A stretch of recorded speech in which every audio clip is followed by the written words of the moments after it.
Okay. Anyways, we're gonna go ahead and get in.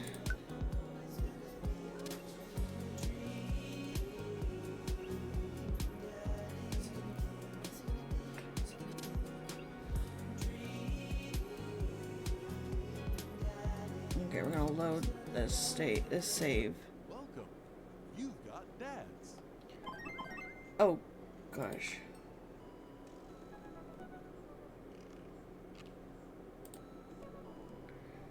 I think we did all this already. Um...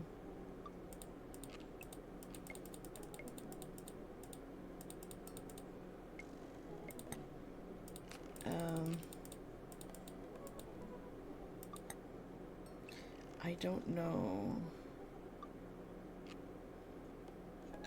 Chat, who should we go on a date with? I need to know.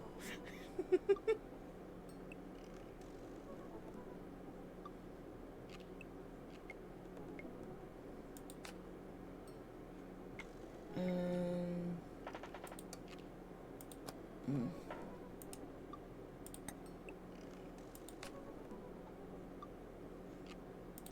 I don't know who should we go on a date with.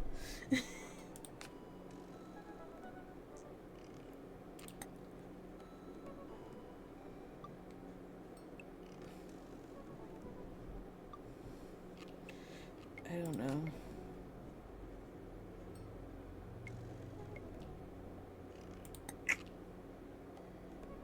I don't know, Chad. Who should we go on a date with? Because we've done one with Craig and Robert, but those are the only two I really want to go on dates with.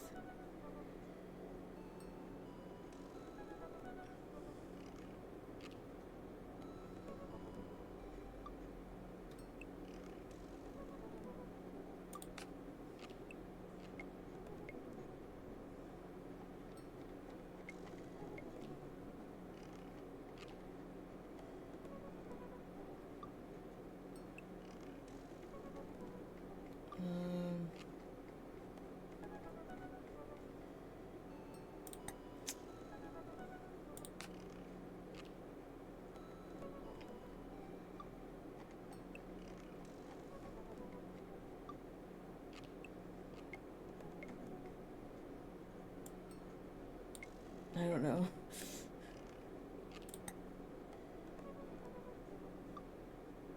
Part of me wants to go on a date with Robert, and part of me wants to go with Craig.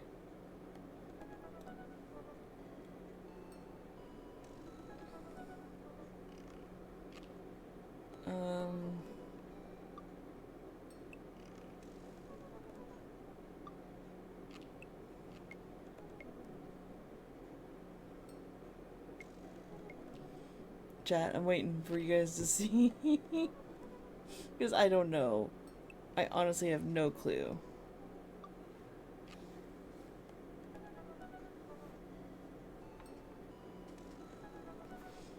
You guys are in charge of this one.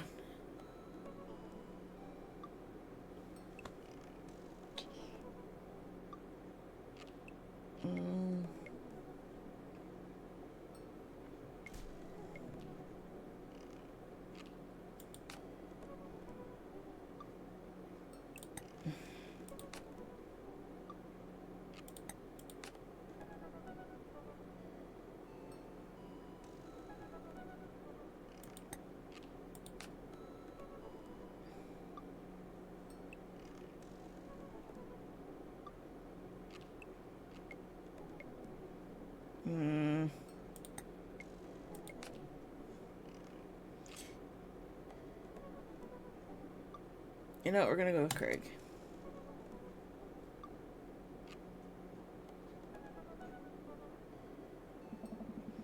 I really want to get some good quality time with Craig. The last time we hung out, he was so busy with the kids and fending off flirty moms that I feel like we barely talked. Ever since the first time we hung out, I've been trying to get up a little early for runs. I don't think I'm gonna be as embarrassing as last time. Maybe I'll even be able to catch up with him now. I type out a message to him on Dadbook.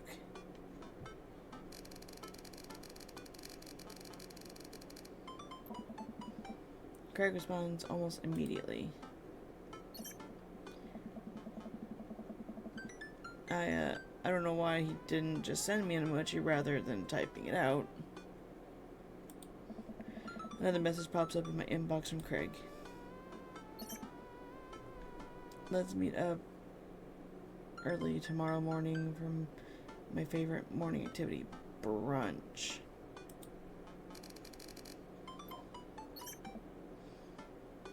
You run and then you get brunch. Alright.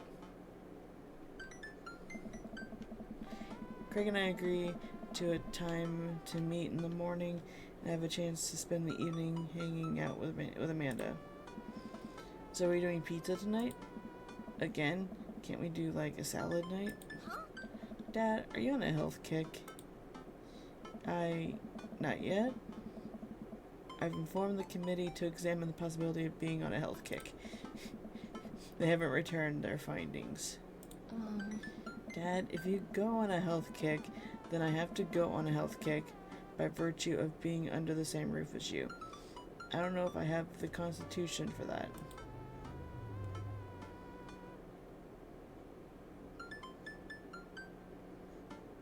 The committee still out. The committee isn't back with its findings yet. This is a multi-year assessment on several bureaucratic levels.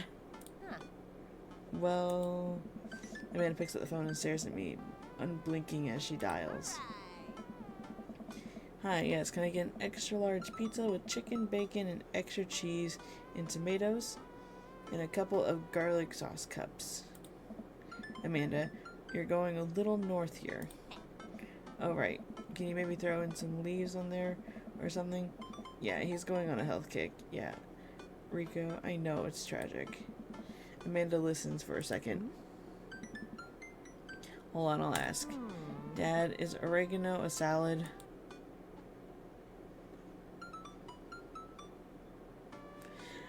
I mean, it's technically not. It's a topping.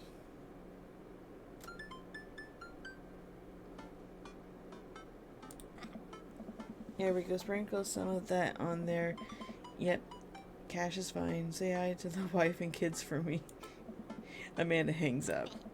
Rico says hey. The food gets delivered and we plop down on the couch and eat some za. Just be careful. Running is a gateway drug. It's a slippery slope, Dad. First, you go on a couple of light jogs, and before you know it, you're converting the garage into a home gym and renewing your subscription to some sort of weekly kombucha delivery service. Question. Shoot. What's kombucha? Okay, so you aren't too far gone yet. I'm just gonna give you a hard time, Pops. I'm really happy you're running more and caring about your health. I want to keep you around for as long as possible. Thanks, kiddo. Speaking of which, I'm running with Craig tomorrow. You gonna be able to keep up with him? Hey. Probably not. We laugh and eat more pizza than is probably healthy for the name of cardio landing. Or carbo landing. I call it a night early so that I'm ready for tomorrow. When I first started running in the mornings, it was pretty hellish. Now that I'm a few sessions in, it admittedly has become a little bit easier, despite it always sending me dry heaving over a trash can. Is that what the runner's high is? Just dry heaving? I lace up my tennis shoes, throw on a t-shirt from a Rider Summit I went to 20 years ago, and head out the door at a moderate jog. Craig is already outside with River strapped to his chest. He's dressed head to toe in color-coordinated running gear. Wow, I look like a total schlub next to this guy. Hey, bro. Morning, Craig. River gonna be running with us? Best she can. We're taking it to the limit, aren't we, kiddo? Thank you. Oh, I know what that means. Craig hands her a stuffed toy, which makes her smile ear to ear. That's Arnold the capybara. Sometimes the only thing that'll get her to stop crying. Oh, I've been there. Amanda had a stuffed panda that she carried around everywhere. She would have a tantrum if we even tried to wash it. It was gross. So you've been running lately? Every morning for 30 minutes. I'm basically an elite athlete by this point. Well, I'll try to keep up. So where are we headed? I was thinking that we could do a couple laps around the park. Okay, that sounds reasonable. Then do some hill climbs up a slope. Okay, I can probably handle that. And then we'll close up by doing some wilderness survival, hike, running to go increase our agility. I'm suddenly struck with an overwhelming need to crawl back into bed. That sound okay to you? I usually like to throw in some timed murder sprints in there, but I'll go easy on you since you're a beginner. That sounds like something I'm able to physically do. Great, let's get started. Greg and I finally arrive at the park. A few other lone joggers make their way around the perimeter, and River waves enthusiastically at everyone as we pass. It's a lot more peaceful in the mornings, aside from birds chirping and River gurgling away in the stroller. It's pretty quiet. But you're strapped to the... how? Alright, good warm-up. That was the warm-up. Let's start the show. But wait. Craig reaches into his bag and tosses me a water bottle. I fumble it, but thankfully don't drop it. You gotta hydrate, bro. Take a long drink from the water bottle and feel reinvigorated. Man, I don't drink enough water. Hey. I look down and pick up Arnold Rivers' toy and hand it back to her. Must have dropped this. Thanks for looking out, bro. You ready? We finally finished our however many teenth lap around the park. I'm breathing heavily, but I can't believe I actually didn't lose Craig. He's even breathing heavily too, which makes me feel a little bit better. I look down at my shirt and notice I'm drenched in sweat. Huh. Almost looks like a frowny face. That's one. What? I'm just kidding. Good hustle out there. I'm really impressed. You're way better than last time I launched you off the treadmill. Yeah, man, you really pushed me to my limit. Just now, I can't believe I held on. Sometimes you just need someone there with you to push you to do your absolute best. I'm glad I could be that guy, bro. Who's ready for hill climbs? Blah. There's my little cheerleader, Hanklin. You ready?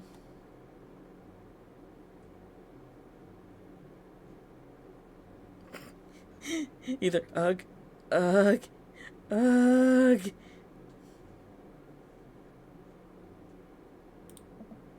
You bet.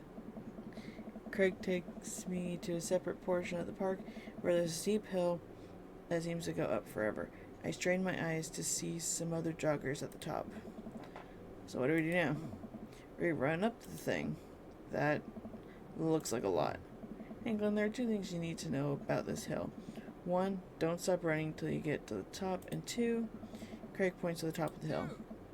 That's not the top. Let's do this. I finally reached the top of the hill, after making my way past what I originally thought was the top of the hill. Once there, I hunch over onto my knees and gasp for air. My lungs are like daggers poking my ribs. I can feel my heart in my ears. River, I'm having a moment, please. Oh boy. Craig looks like he's taking a beating as well. So he is human. Hanklin, put your arms over on your head and stretch out your elbows. It'll help you breathe better. I do as Craig says. It feels a little better, but I'm still in agony. And here. Craig tosses me the water bottle again. I hydrate like my life depends on it. Thanks, dude. Phenomenal work. You feel that lightness in your head? That's the runner's high. Oh, that's it. I thought I was just, dying. Want to take it slow for a bit? I would like that very much. As we're catching our breath, River starts crying. What's wrong, Sweet Pea? Do you want to play with Arnold? Craig looks around us. Oh boy, man down. I think we lost Arnold. River keeps wailing. I have abandoned my child's toy. We gotta find him, dude. It should be simple, right? We just gotta retrace our steps. I remember River having it down at the bottom of the hill. Craig and I jogged down the path, searching high and low for the stuffed capybara, which Craig takes the time to explain to me is a large rodent native to South America. We get to the place where River might have dropped it, but it's still nowhere to be found.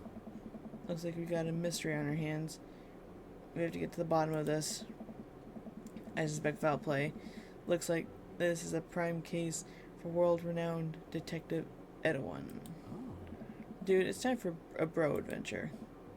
A bro venture. We high-five and we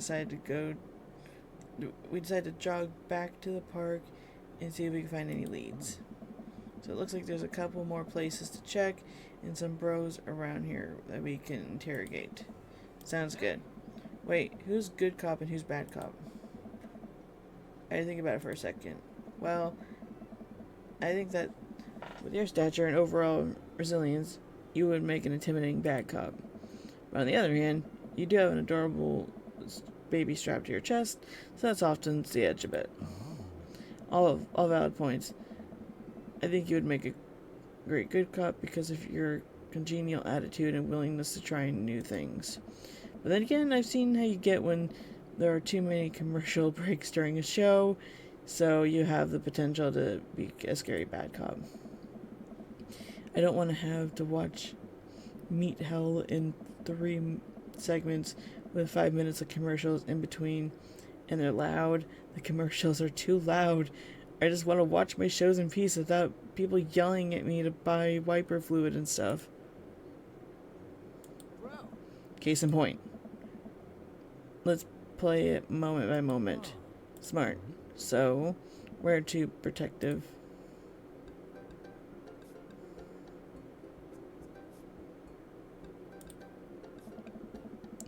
I'm making my way over to the small playground at the edge of the park. A couple of kids play on the jungle gym while parents watch on nearby benches. Over on one of the benches, I spot a familiar face.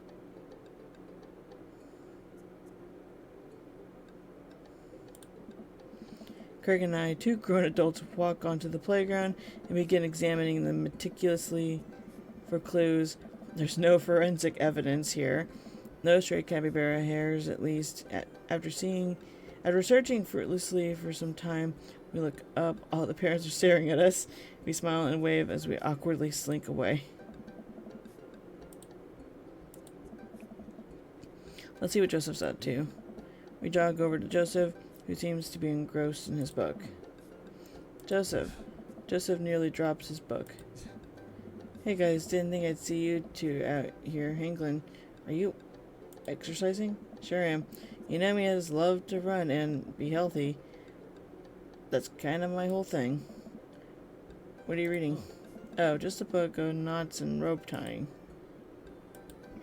For boat ropes. Right. Say, you didn't happen to see a stuffed capybara around here. What's a capybara? It's a large rodent that's native to South America. Joseph thinks for a second. Haven't seen one around. I'll tell the kids to keep an eye out. Your kids are here? Joseph looks around. They were here a second ago. Must have gone exploring around the park. Do you know where could they have run off to? They're kids. They get into mischief sometimes, but they always come back.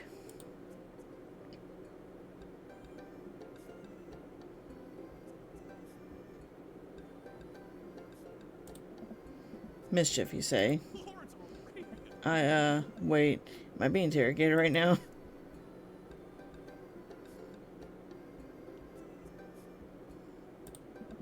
Just doing our due diligence, Joseph. Arnold means a lot to River here. I mean, you're more than welcome to ask Christian and Kirsty. I imagine they have their ears to the ground on all the latest playground drama. They might be somewhere around the woods. Thanks, Joseph. We'll let you get back to your boat ropes. Okay, so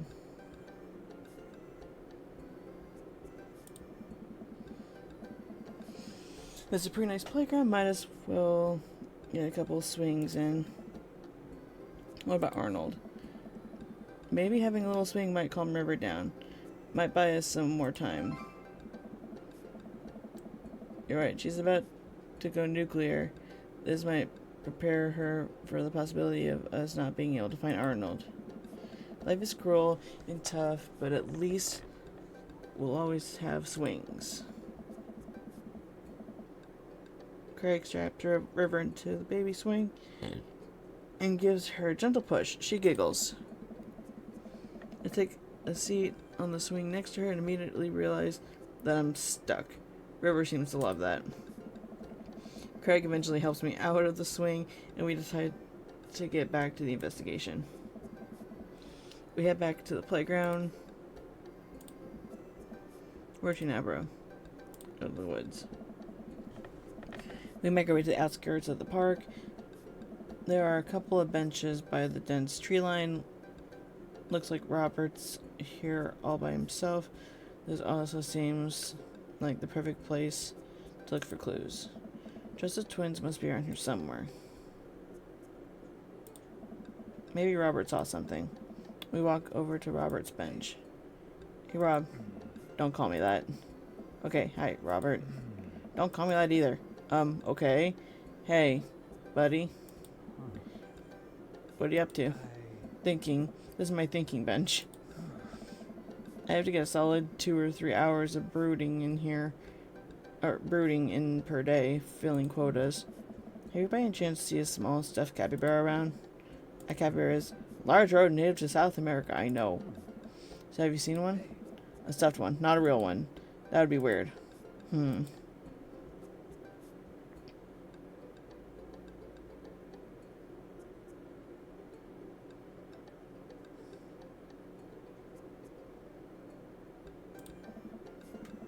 Even nice.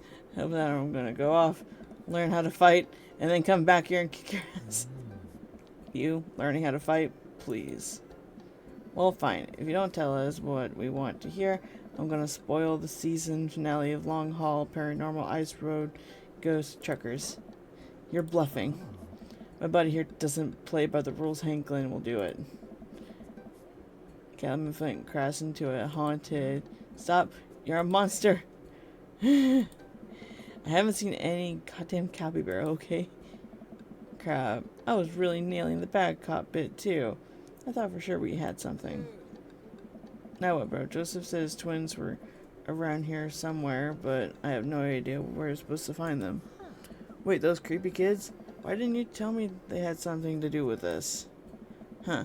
Maybe I should have left the good cop, bad cop routine to the pros on TV.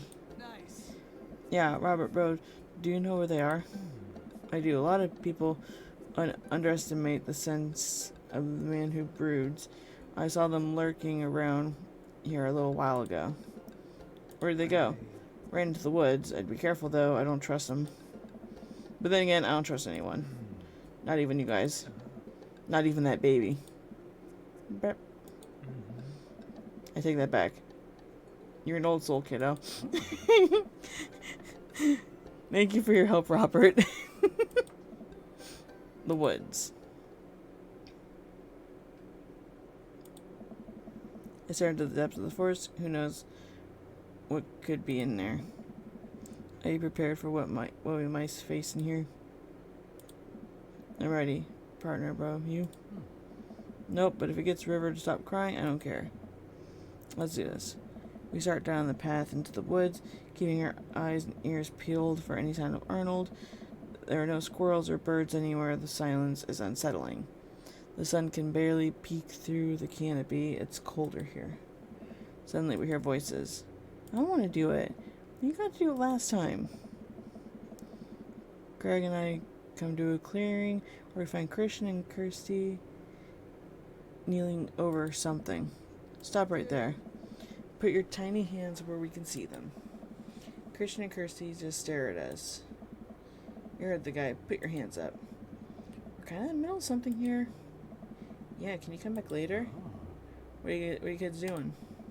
Cutting stuff up? My heart's pounding. Is this the end of the line? I step closer. Can't believe what I'm seeing. A pair of safety scissors lies in the dirt, and it's Arnold. What have they done to him? Hey, Arnold. Goo? Here, the baby. Hand over the capybara. No fair. Finders keepers. No, not finders keepers. That's our property, and you desecrated it. Well, how can you prove it's yours? Yeah, it doesn't have your name on it. Actually, it does. See on the foot there? Christy looks at the foot. I can't read. Craig looks at me. oh, I'm so done with this, bro. There's no use in arguing with him. River sniffles. Craig looks exhausted. Gotta get her home or she's gonna have another meltdown. Let's brunch some other time, yeah? Man. I head back to the cul-de-sac alone and head inside the house. God, I'm ready for a shower and a gallon of water and a nap. I bet Amanda's still asleep. I crack open her door and find her still in bed, sleepily scrolling through her phone. Morning. Afternoon, actually. Right. How was brunch? Well, we had a good time with the run part, but we didn't make it to the rest of the portmanteau? Huh? To brunch. We didn't make it to brunch. Somehow we lost River's toy capybara on our run. Capybara is... Dad, don't patronize me with giant robots. Or rodents, I know. Not robots. Sorry, anyway, we figured that Joseph's creepy twins had something to do with it, but we never got to the bottom of it. We actually cornered the kids in the woods and found what was left of the toy, but we couldn't convince them to give it back. Maybe if we had a smoking gun. I mean, evidence, not literal gun. So the run went well, though. I was a little worried about your endurance. Yeah, it was rough at first, but it ended up being a piece of cake. I actually felt pretty great. My legs give out. I find myself on the floor of the hallway. I'm gonna hang out here for a while. You can take your time getting up.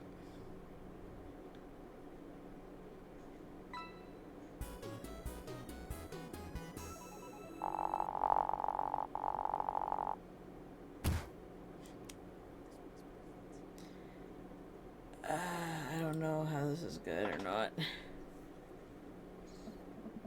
Well, it's been a long day. I'm just about ready to pack it in. After a few bites of ice cream from the freezer, I turn off all the lights and walk down the hall to my room. I wonder if Amanda's still awake. I kid needs some sleep. As I pass her room, I can hear a faint sound.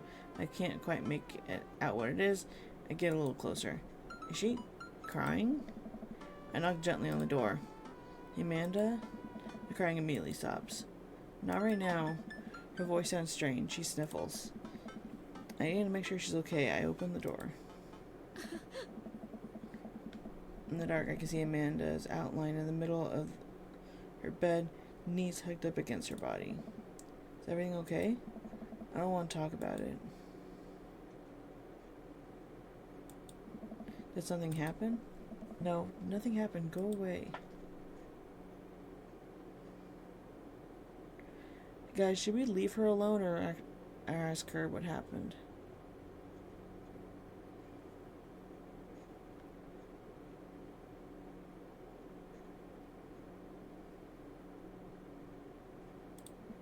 Amanda, get out. Okay. I quickly leave her room and shut the door behind me. Once the door closes, I can hear her crying again. Okay, that was a bad idea. Wow. What has her so upset? She seemed fine earlier. She's usually open with me. Did I do something wrong? Is she mad at me? Guess if she wasn't before, she definitely is now. I can't even remember the last time she snapped at me like that. I have a hard time falling asleep, but when I finally do, I'm still thinking about Amanda. After a long night of very little sleep, roll out of bed and make myself a pot of coffee. Amanda should be up for school soon. Maybe she'll be willing to talk about what's bothering her. About 10 minutes before she's supposed to leave, Amanda comes out of her room and makes a beeline for the freezer. Morning, Amanda. Morning. She drops a frozen waffle in the toaster and slams the freezer door. Sheesh. She doesn't look at me. Yikes. So, Anything big going on in school today? No. Okay. Do you need a ride to school? No. Want some coffee? Amanda pulls the toaster lever up and takes her still freezer burned waffle out before it's finished cooking. I have to go. Amanda picks up her bag and storms out. Okay. I haven't seen her act like this in a long time. It's usually short-lived, but it always hurts. Hopefully this blows over and things are back to normal soon. I sit back at the kitchen table and look at a picture of Amanda and I hanging on a wall. In it, I'm teaching her how to ride a bike. Her face is a mixture of excitement and pure, unadulterated fear. I remember how determined she was. Every time she would fall off and scrape her knees, she would get up and try it again.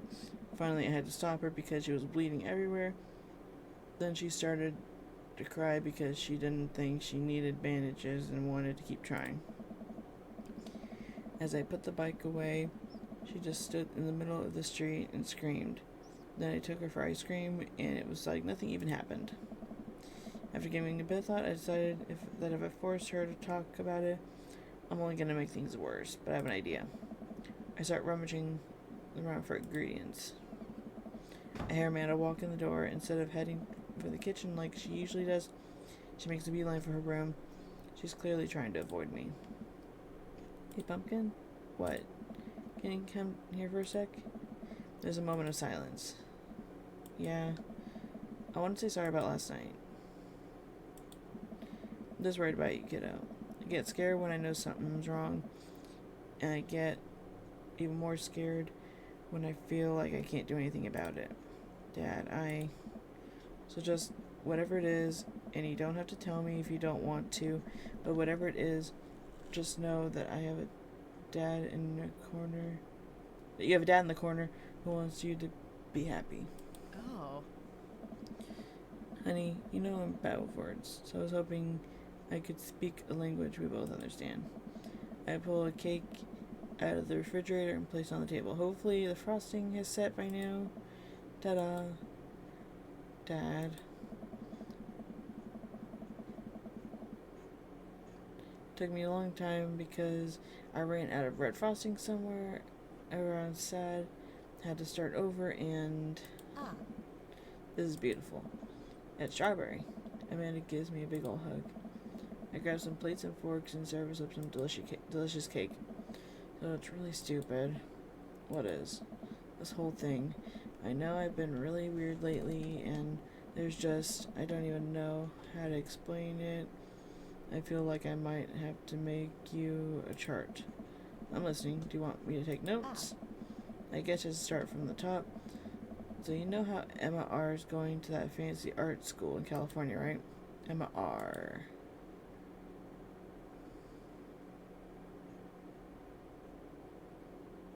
Yes. You got it. Wow, proud of you. Anyways, ever since she got the acceptance letter, I've been feeling like she's drifting away, you know. She's been spending a lot more time with Grace and Emma P. I just thought it was on my head for a while, but then I found out that Rosie M, that both of the Emmas, Grace and Noah, all went to a party at Mackenzie F's on the same night. They all told me they were busy studying for the Calc AB final. Yikes. So, another important piece of information is, God, this is embarrassing. Have a crush on Noah, and, that's a thing. What? Whoa. I had no idea. I definitely didn't know that. Okay. You're a bad liar. So are you. I learned from the worst. Anyway, so the only person I told about the crush was Emma R. And she promised not to tell anybody. I didn't confront them about the party thing because I didn't want to start drama, so I just kept quiet and keep going about my business. Amanda sighs. Then one day I invite everybody out to get nachos at the mall, and after not texting me back for like 2 hours, even though none of them ever put their phones down for more than 60 seconds, They all say they're busy, like simultaneously. So I tell them, never mind, I'll just eat nachos at home, right? But we were out of chips, and I really, really wanted nachos. Totally understandable. So I go to the mall anyway. I get to the food court, and who do I see there but Grace, Emma P, Emma R, and Noah, all hanging out together and eating nachos without me. What? Gets better. I'm standing by the escalators watching them, and I realize that Noah has his arm around Emma R, which is kind of weird, right? But then they kiss. No. Yes, I know. So I storm over there, and I'm like, hey. And Grace drops a nacho on her shirt, because of course she does, and Emma R just, like, glares at me. Grace. Nothing's coming up. I don't know who that is. Grace is the...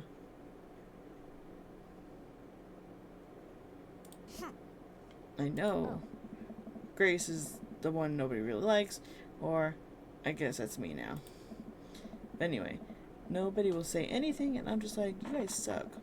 Which I realize is not the most eloquent thing to say, but I was very angry and really embarrassed, and I just wanted to get out of there. So I left without nachos, might I add, which only further contributed to the shitty day, and immediately drafted a super long text to the group chat asking them why they'd been so weird. And I wrote another one to Emma R asking how long the Noah thing's been going on, and sorry, I know that's a lot. You still following? Oh, okay. Get a load of this. Emma R says, you know what? Let me just read it to you. Amanda pulls out her phone and reads word for word in a dorsally long string of text messages. Can you believe that? I care so much for Amanda's social life and mental well-being, but man, do I not understand what she's talking about. This is all beyond me, but I am trying my hardest to be supportive. Oh. They were dating in secret for like months.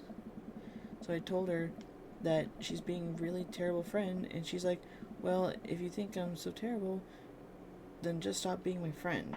And I was like, okay, and then she left me on red, and then... Wait, left me on red, what's that? Oh, like, she saw my message and didn't reply. And I know because there are read receipts. I don't know what read receipts are, but I'm gonna nod and pretend I understand. Gotcha. So while this is all happening, I'm talking to Emma P about how mad I am because she's at least being kind of reasonable. I'm venting to her about how pissed I am at everyone and stuff. And then out of nowhere, Noah texts me, he's like, how could you say that about me? And I'm like, say what about you? And he tells me that Emma P sent screenshots of everything I told her to the group chat, and I got kicked out of. Alright, I think you lost me at screenshots, but that definitely sounds bad. There's so much more, but honestly, it's all really stupid teenager stuff. The bottom line is that everybody dropped me, half of my grade hates me now, and now I have no friends.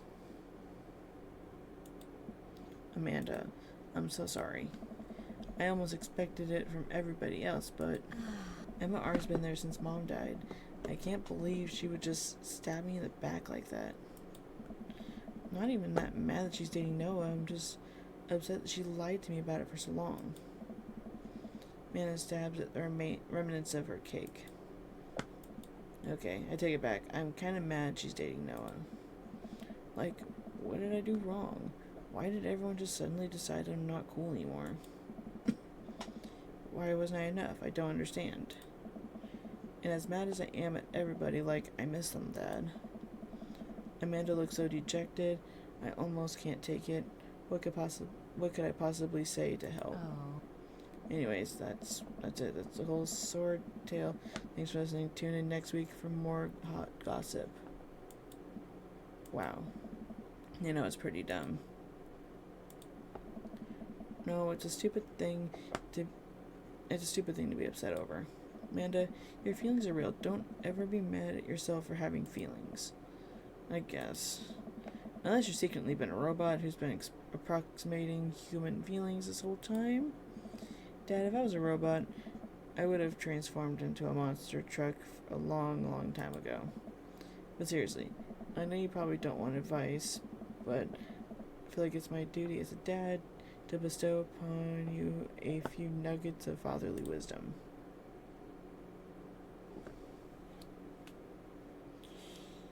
Okay, let's see, what are we gonna do here?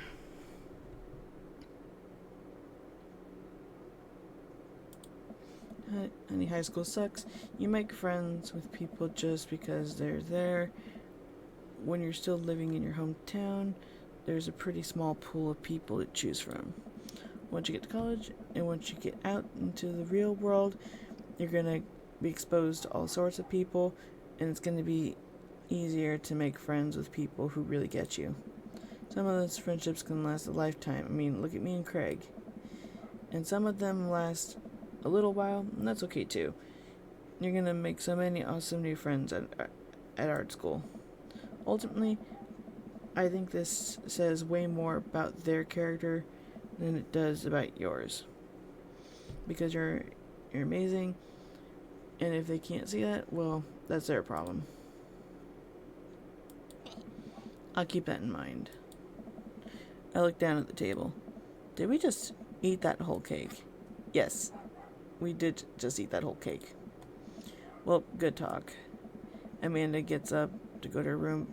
Before she closes her door, she turns around. Hey, Pops? Yes? Thank you. You are always welcome. Love you, Amanda. I love you too, Dad. Aww. That sucks. That sucks. You've got dads.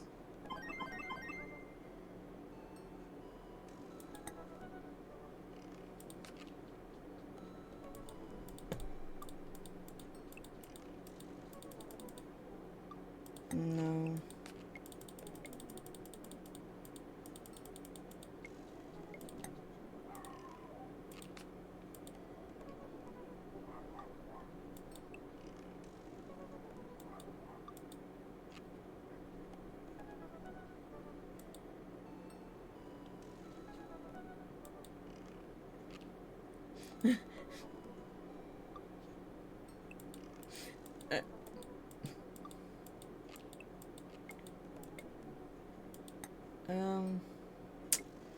You know, we're gonna go with Robert. Cause I don't want to go. I don't want to go to the gym. I had a lot of fun with Robert the last time we hung out, but I'm beginning to wonder if he's dodging me. I've tried messaging him a few times, and Dadbook says he hasn't really even read them. Haven't even seen him come out of his house actually. I decided to send him one last message, figuring that this will produce the same result.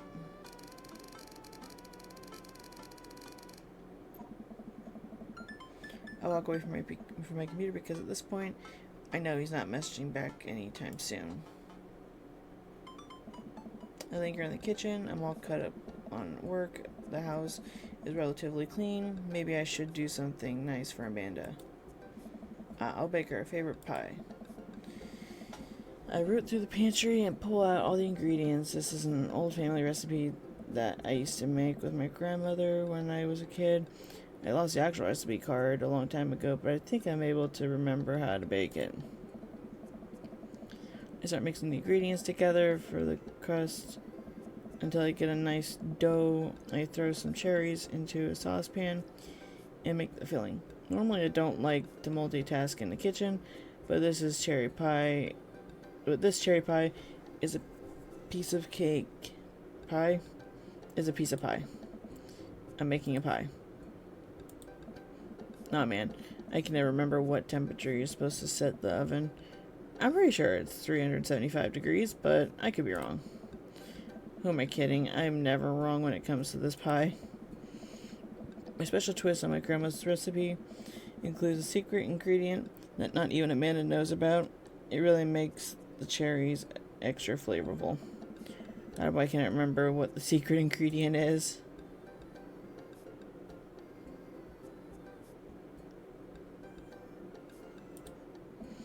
Oh, it's almond extract, duh. Oops, I accidentally poured a little too much. Way too much in. I'm fine. baking is an art of some of the most beautiful art made from mistakes. I finally get the pie in the oven. How long am I supposed to leave it in there? 15 minutes? I'll just wing it. Amanda's gonna be so excited. That kid loves a good pie. I have a seat at the kitchen table and do word jumbles until Amanda comes home. I can hear the door slam open. Yo, Pops, what smells like pie in here? It's pie, sweetie. Amanda darts over to the oven and looks inside. Yes. Hey, it's not done. Be patient. What's your angle here? What? Pies are an objective-based confection. What are you trying to get out of me?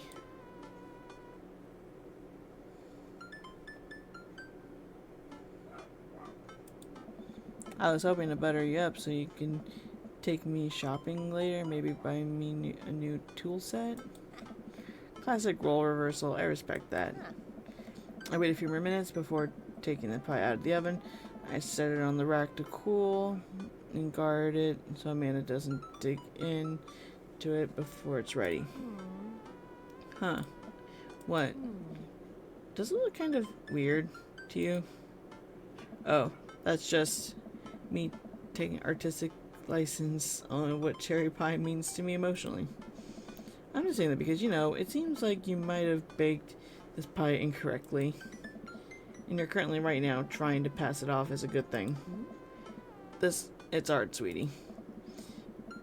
Was it art when you accidentally baked a whole uncracked egg into the center of my 12th birthday cake? Well, was it art when you tried to make brownies and accidentally created chlorine gas? Well, it's a bit of an exaggeration. Was it art when you... Just eat the pie, Panda. I cut a few slices and we sit down to eat. The filling oozes out of the sides of the buttery crust. And the buttery crust glistens. I watch as Amanda takes a bite. Ugh.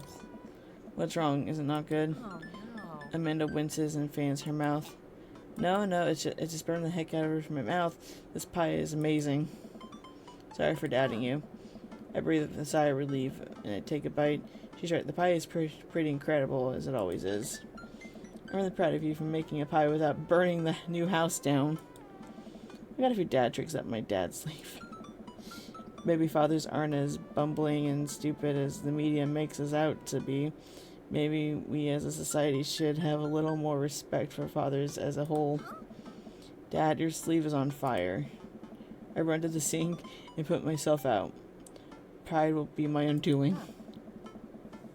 Amanda and I clean up the kitchen and play a little more living room hoops before she retreats to her room to do homework.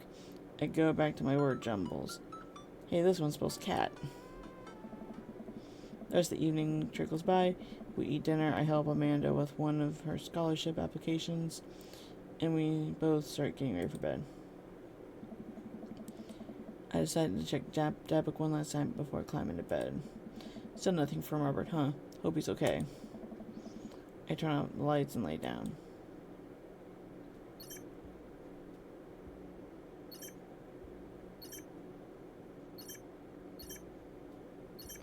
Ugh, what is that? Oh, it's just on the verge of falling asleep. I climb out of bed and try to identify the source of the dinging. My computer screen illuminates the dark room. I walk over to it, ready to turn it off when I notice what's happening on screen. I look out my window, and sure enough, there's Robert leaning up against his pickup truck in my driveway. Lovely. I open my door and try to figure out what's going on. Hey? Wanna hang? I was kind of sleeping. That's no fun. Come hang out. I would argue that sleeping is very fun, but I don't have to be anywhere in the morning. Might as well live a little. Sure. Coolly planning on going out like that. I look down and realize that I'm in fact not wearing pants. I mean, I don't mind. Right, 1 second. I run inside and throw on my going out pants, shoes, and jacket. Grab my keys and meet Robert back outside. Ready? Ready. Hop in. I jump into the passenger seat of his old red pickup truck. I have to move a few empty cigarette packets, and gas station receipts out of the way before I can sit. Robert silently starts the car, and we drive drive out of the cul-de-sac. Hey, You like Tom Waits?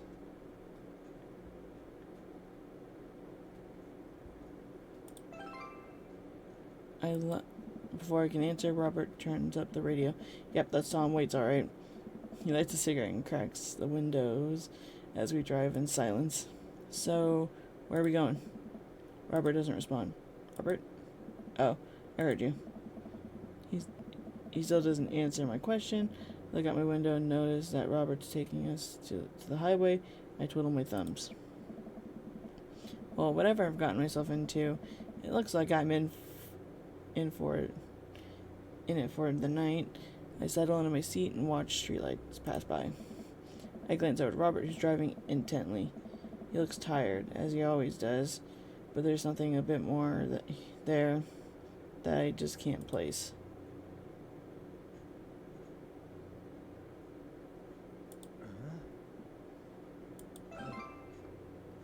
Just peachy. Okay, I don't know if I did that right. Stop looking so nervous. I'm not nervous. I'm a little nervous. Just hang on, we're almost there. Almost where? I have no idea where we are. I think we're moving at a slight incline, but I'm not so sure. We eventually come to a stop. Robert gets out of the car, and I sit for a second, unsure if he wants me to cut out too. What are you waiting for? I hastily exit the car. Robert sits on the bed of his truck and pats the space next to him. I sit down and take in the view. We're on a hill overlooking the city, skyline against the bay. The cool night air rustles some trees near us as lights blink in the distance. Off to the side, I can see an entrance to a dense forest. Man, it's also gorgeous. I'm not reading that. What? I'm kidding. What's wrong with you? oh, This is my little spot where I come to think. It's nice. You can see the whole city from up here. Really gives you some perspective. Robert reaches behind him and pulls something out from under his jacket. It glints in the moonlight. Suddenly I realize what it is. Why do you have a knife? Oh. Please don't stab me. Robert reaches into a pocket and pulls out a small piece of wood. Please don't stab me with that either. Robert takes the knife to the piece of wood and starts carving it. I breathe a very audible sigh of relief as Robert looks at me sideways. Did you think I was gonna stab you just now? I mean, kinda.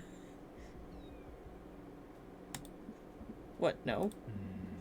Hate to break it to you, but I did in fact bring you out here to harvest your orchids.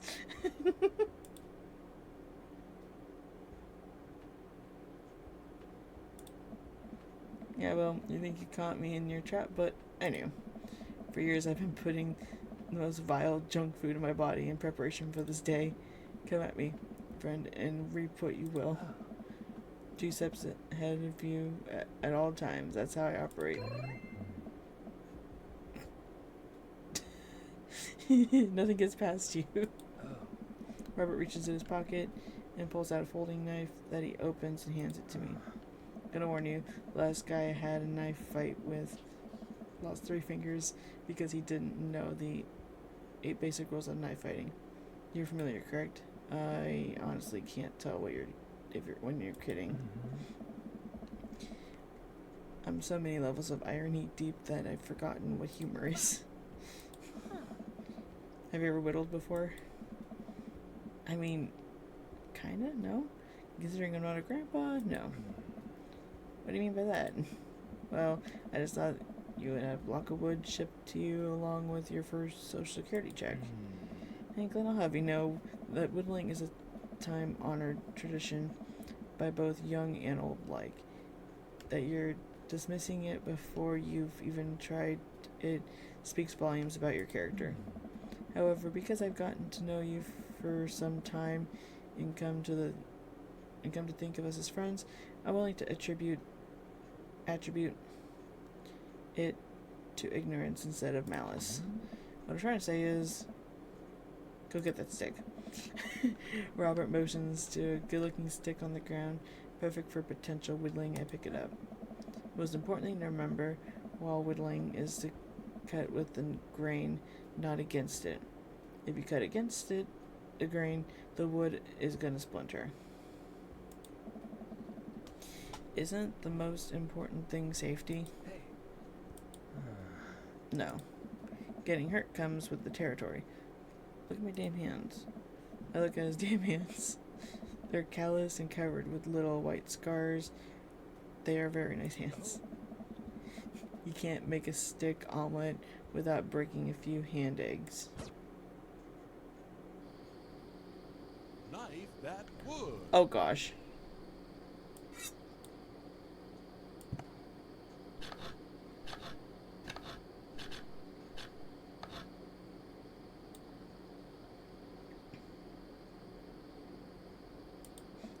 Careful, don't poke yourself with that.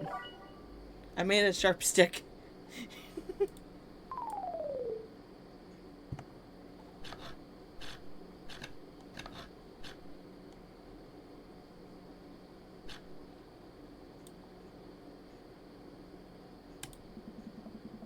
I should put that in my first aid kit. Never know when you might need one.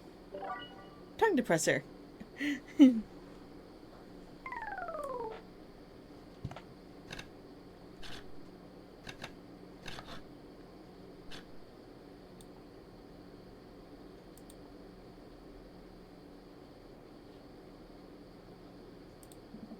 It's working. I think you could take me in a fight, probably. Tough guy accessory.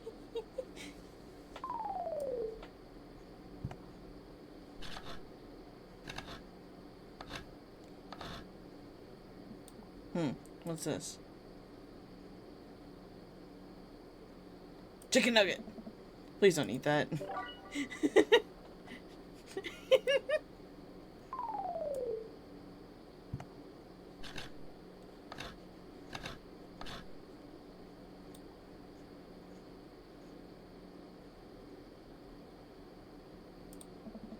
Spitting image of you.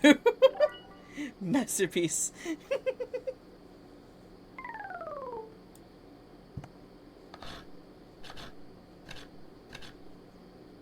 What the frick is this?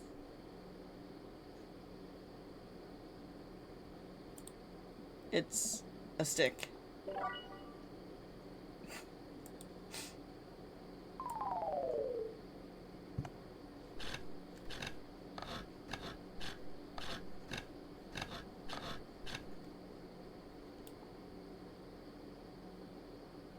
Is that a swan or a duck? Nice work. The meanest bird. Swans are not mean.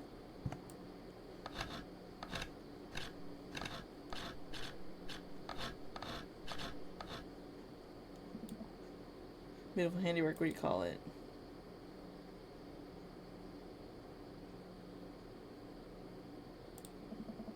A brave and noble name for a brave and noble creature.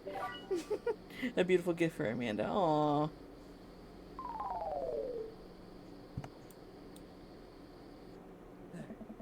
Robert and I sit in silence for a while, carving our pieces of wood. I think I'm getting hang of this. It's actually kind of relaxing. I glance over to see what Robert's working on. He's carving a smaller wooden knife. Ugh.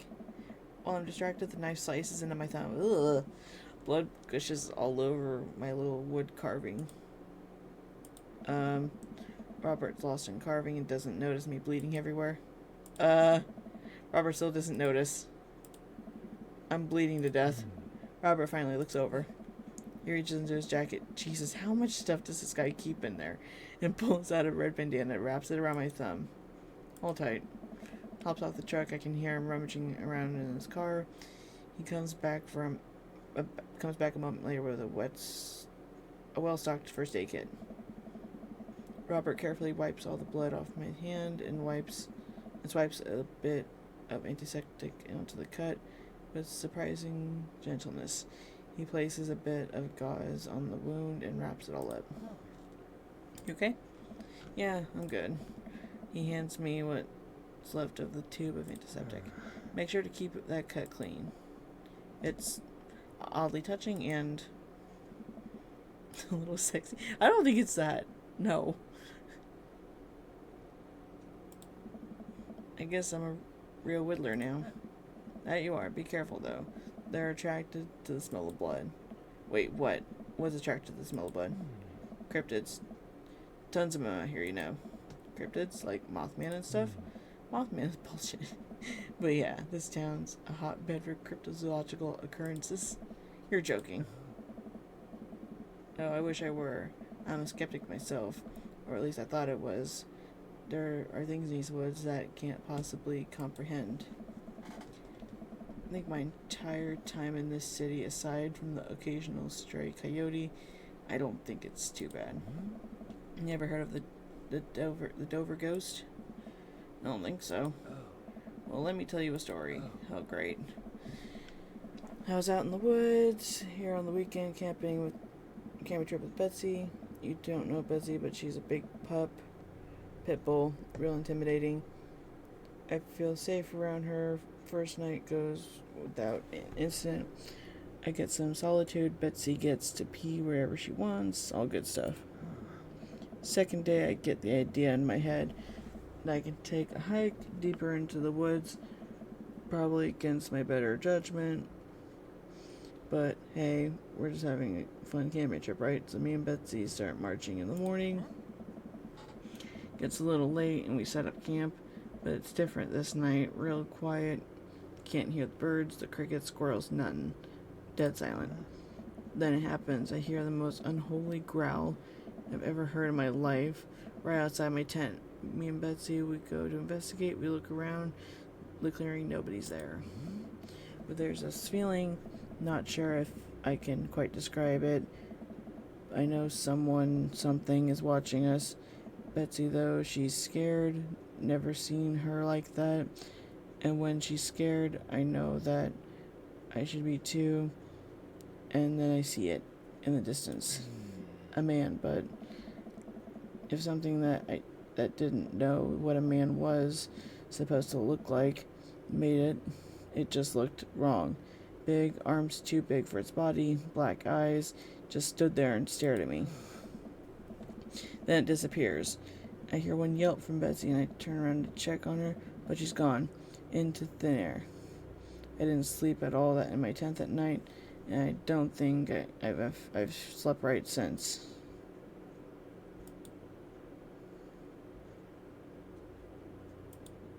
Wow, Robert, I'm so sorry. They say if you listen closely on quiet nights like just like tonight, you can hear the howl of the Dover ghost. Howl resonates through the woods.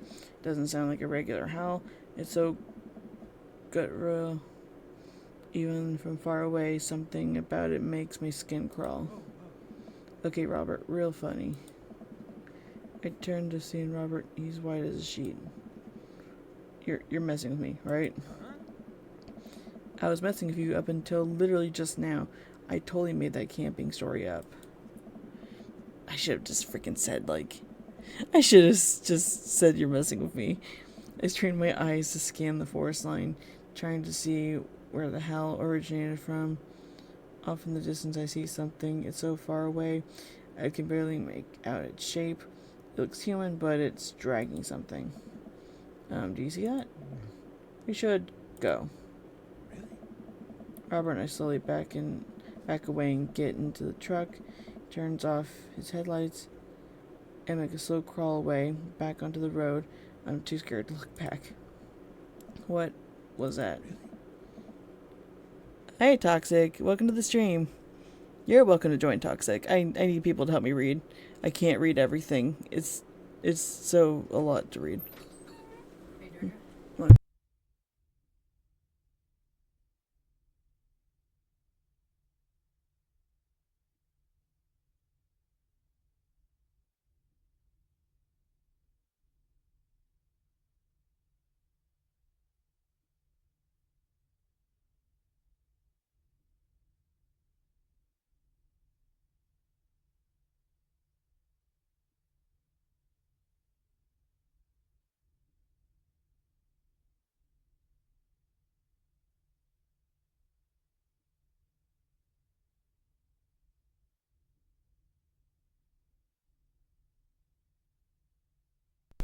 Sorry, I had to talk to my grandma.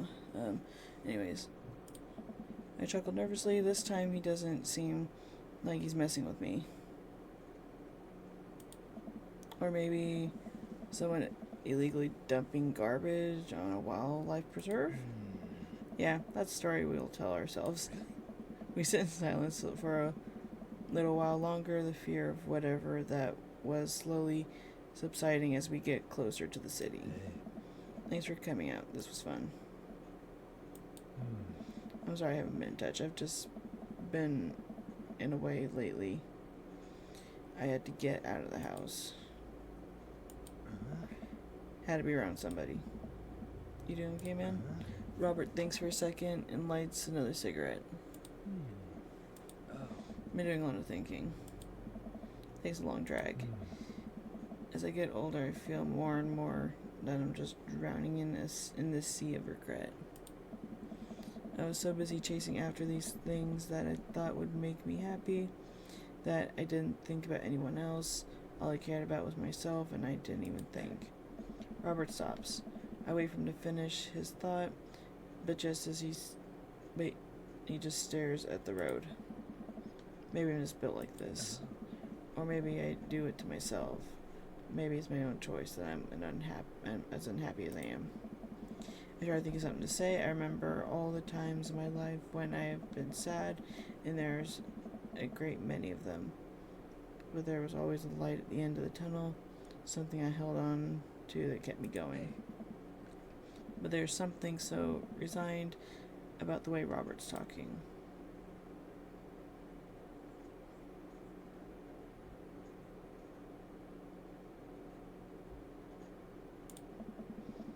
It's taking a lot for you to want to tell somebody this. You're a serious guy, Robert. You don't have to be. Do you ever wish you were a better father? I think about it for a second. All the time. You can read all the parenting books you want, but nothing will ever prepare you for raising a child. There's so much stuff I regret or wish that I could have done better, but I don't have all the answers. I don't know if anyone does. It's funny, I look at you and your relationship with your daughter, and it seems perfect. It isn't. At least you're there for her. I stare out of the window at the blur of passing trees. I just hope I'm a better father to my kid than my dad was to me. What did your dad do? It's more about what he didn't do. He was quiet, stoic. Don't think he ever told me once he loved me, cared more about his work than he ever did about me or my mom. Do you hate him? No, I used to, but after I became a parent, I just kind of feel bad for him. He missed out on my whole childhood. When I think about all the happiest moments of my life, they're all with Amanda and Alex, and he just wasn't there. It hurts like hell when I had to leave him to die in that Belarusian prison. What?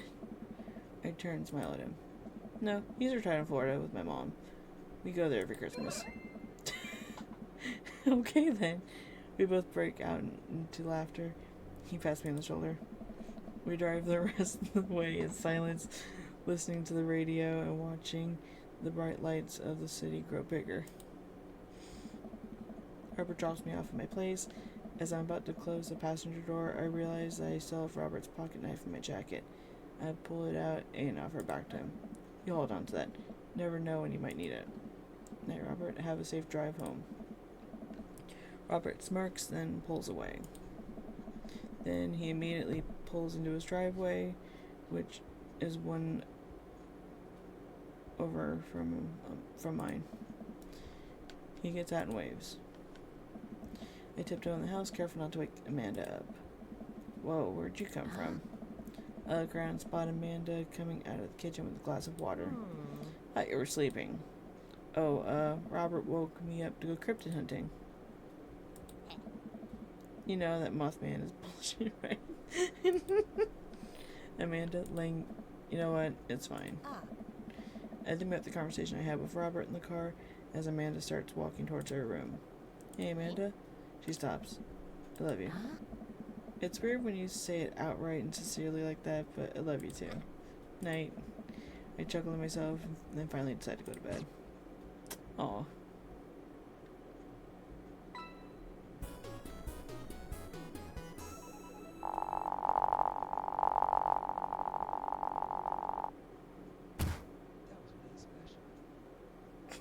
Okay, we did better on that one than we did with Craig.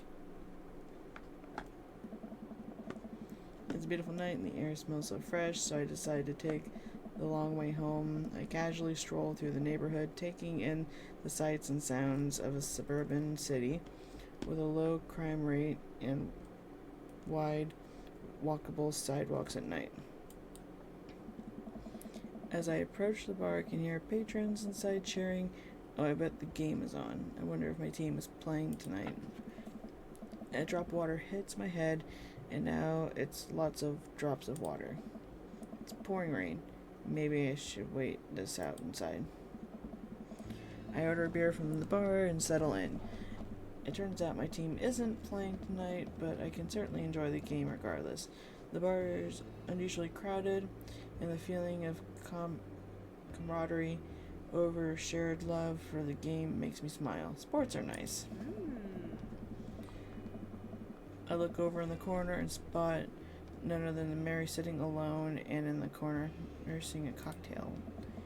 Something about her seems different this time, now that she's by herself and not hanging off some younger guy. She looks so sad. She looks up, half-heartedly raises her glass to me before staring off into the middle distance. I decide to go say hello, walk over to her booth. She doesn't look up. The seat taken? She still doesn't look up. I take a seat anyway, and she finally notices me. Hey, cowboy. You alright? Never better. She hiccups. Guess she's a little far gone. Tears start welling up in her eyes. Oh. Will you walk a gal home? Should we try walking her home or have her or call her a cab?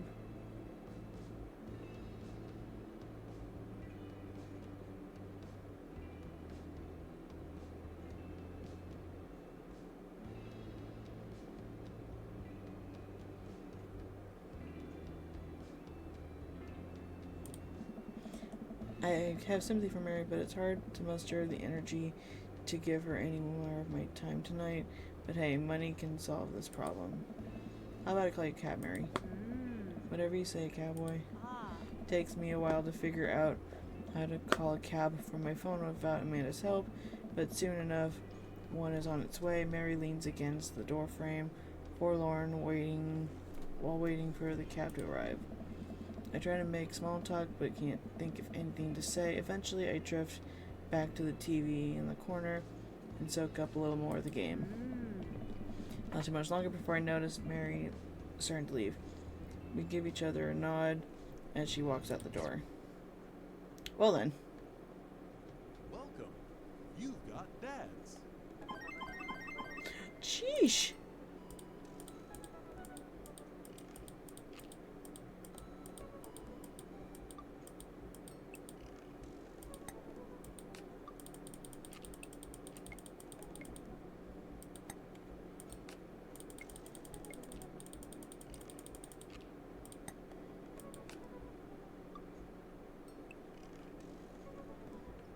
This is you from the past. Well, how did this happen? Figure trying to reply to this because I know myself, but this is an automated message from me earlier this morning when it was socially unacceptable to go out and buy ice cream. I forgot I did that. I forgot how I did that as well. The future is amazing. Listen, life is short, and ice cream should always be acceptable, but unfortunately this isn't the society we live in. And it's less the society we live in and more projecting my own anxiety from being judged onto others. But you know what I mean. By the time you're reading this, it is a certain time of day in which nobody will bat an eye at you for going out and buying ice cream. You know what to do. Be good, me. I am gonna put it on the intermission screen for a minute, because I need to make a quick call. But I'm gonna mute up so that way you guys don't hear my phone call, but I will be right back.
Hello?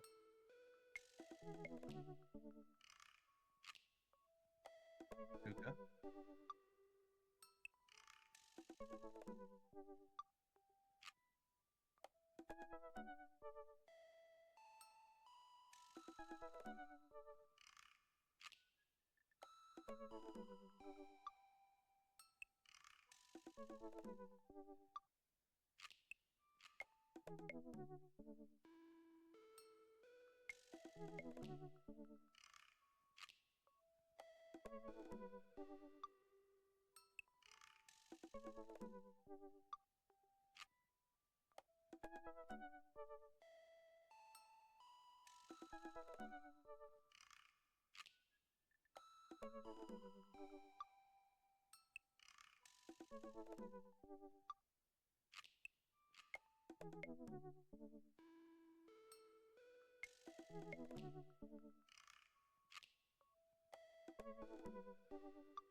Oh, hey, Steve. Nice. I can't even burp on command. I know this. How's it going, brother? I'm doing alright. Yeah, Shuka's just on hold. She'll be a little bit. Okay. Which is good, because I'm gonna need some time to get myself set up. I'm just nervous about that thing I was telling you about earlier. Oh yeah.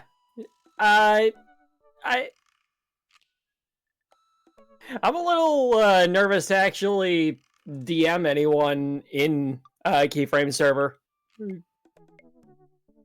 Because The only reason I said to keep it to DMs is because I want to surprise Chrissy with it. Fair enough. I just don't want her catching Wise quite yet. Not until I'm ready.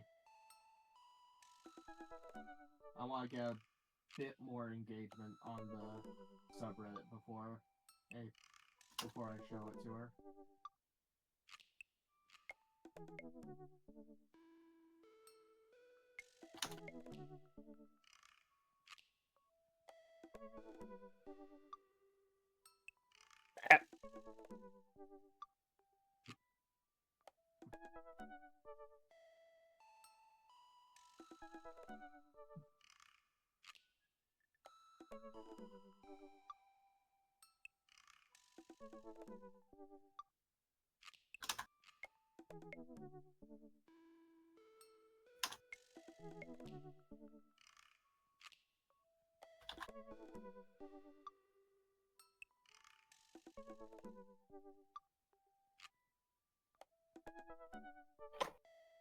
Okay.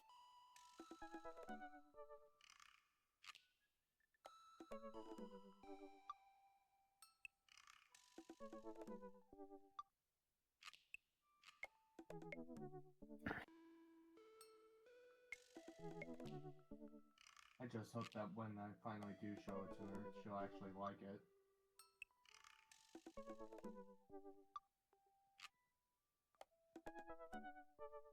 Yeah, I hope so too.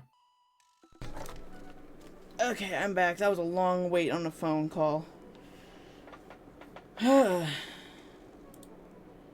hate like calling doctors to schedule things. I hate it. Everyone does. Yeah. I think I'm almost done with Dream Daddy. I just have one more date left with Robert, I think. I might just go ahead and finish Dream Daddy and then we'll do Portal 2. Is that okay? That's fair. That's far? Shut up.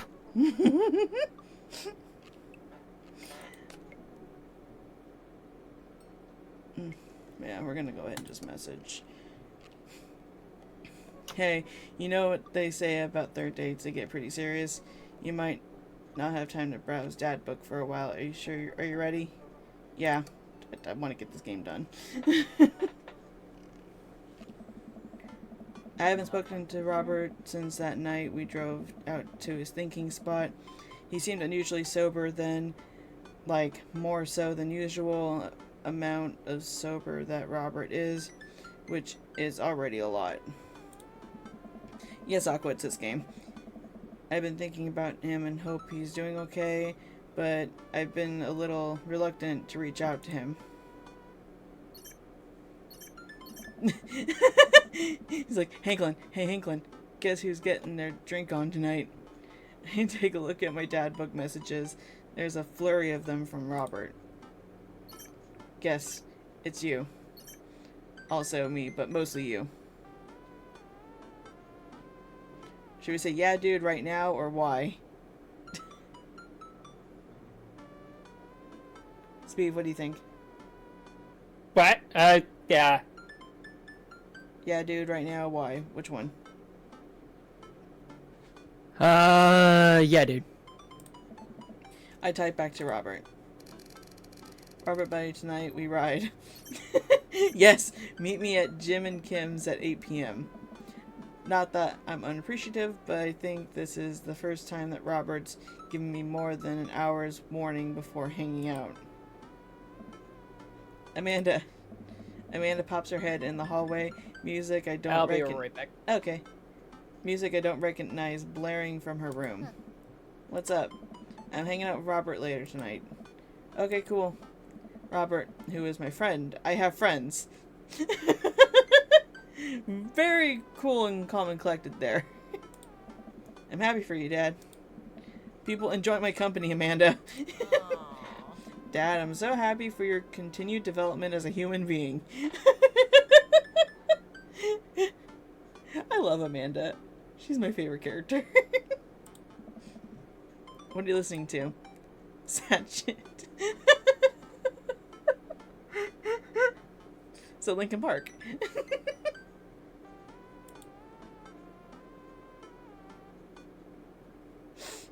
Amanda language, what would grandma think? I don't give a fuck anymore.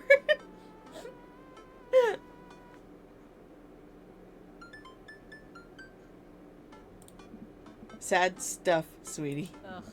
Holy stuff. Lay off me, Pops. Amanda goes back into her room and turns up the volume to her sad stuff.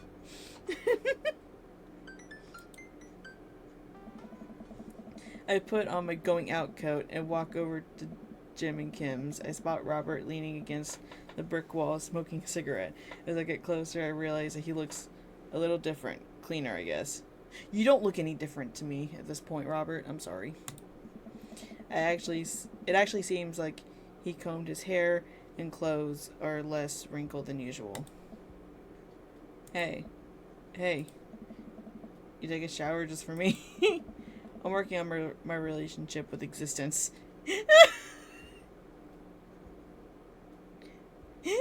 Aqua's like, he still looks like a bum. No, he doesn't. Wow. We both stand there for a second and don't say anything. Robert finishes his cigarette and abruptly goes inside. I follow him. By the time I get inside, Robert's already at the bar ordering 2 whiskeys. I spot a booth in the back and claim it for us. Robert slides in and hands me a glass. To you, to us, to toast.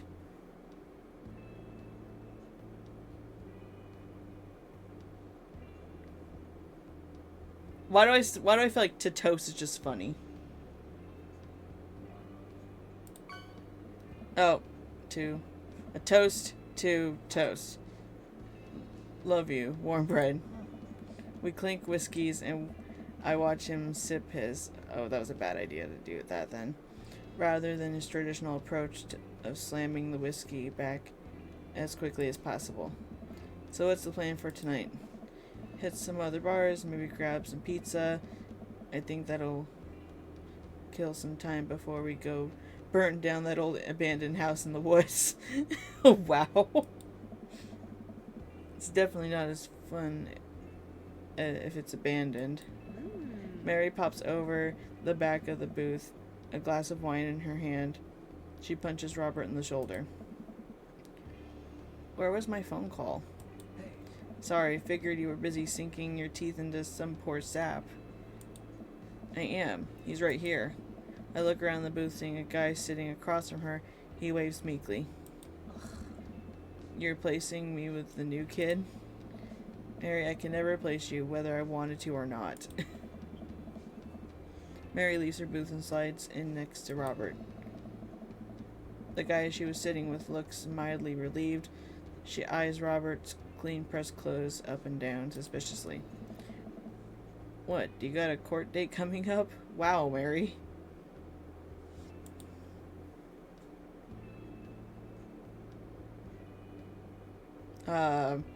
I don't want to screw up again.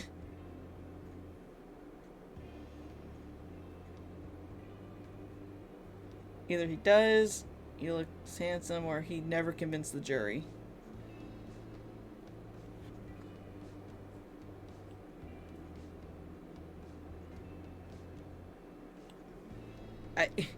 I feel like if I say he never convinced the jury, he'll get mad.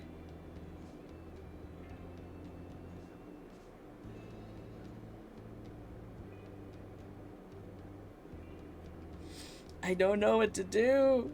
I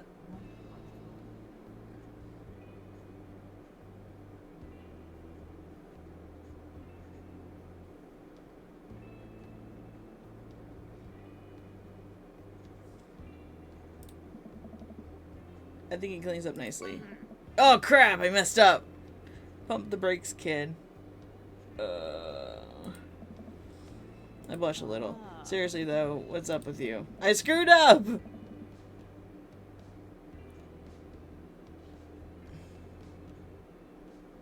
I'm sorry guys, I didn't see the message until right after that. Robert stares down at his drink, suddenly looking serious. It's Pappy. Doctors say it's cirrhosis?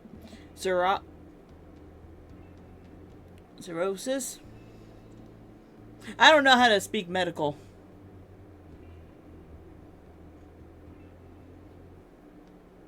You guys know how to read medical? I don't.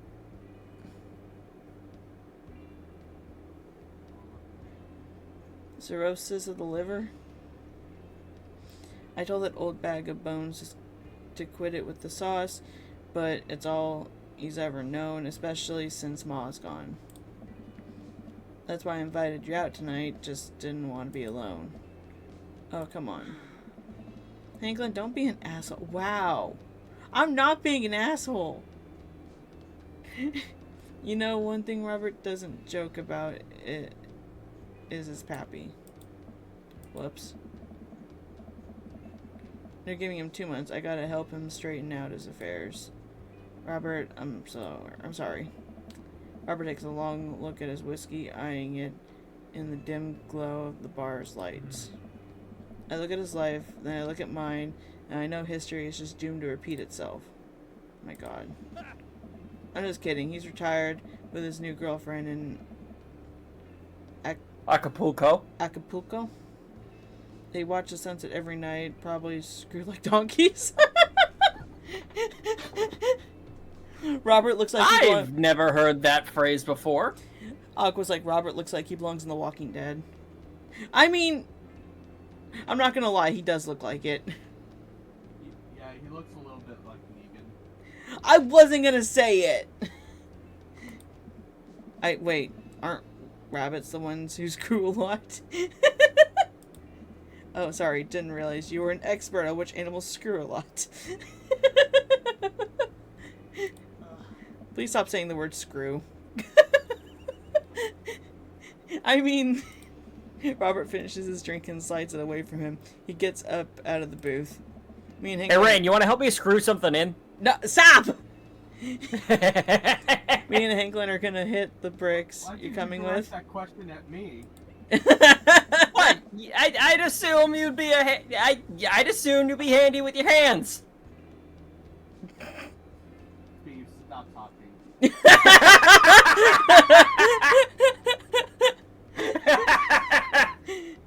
Someone better clip that, please. Mary casts one last glance up at the sad sap she's been hunting and downs the rest of her wine in one gulp. This place is dead anyways. I'll be right back. Okay. No, you can't just fucking say that and leave. We exit the bar and find the typically empty street filled with a small crowd of people. At the front is a guy with a really deliberate attitude and bad posture. He carries a lantern that he shines up at his face for dramatic effect. What's going on? Looks like it's one of those walking ghost tours. They do that in this part of the town all the time. I've always wanted to do one of those. You know, all those stories are fake, right? Pretty much all of my stories are fake. This is research.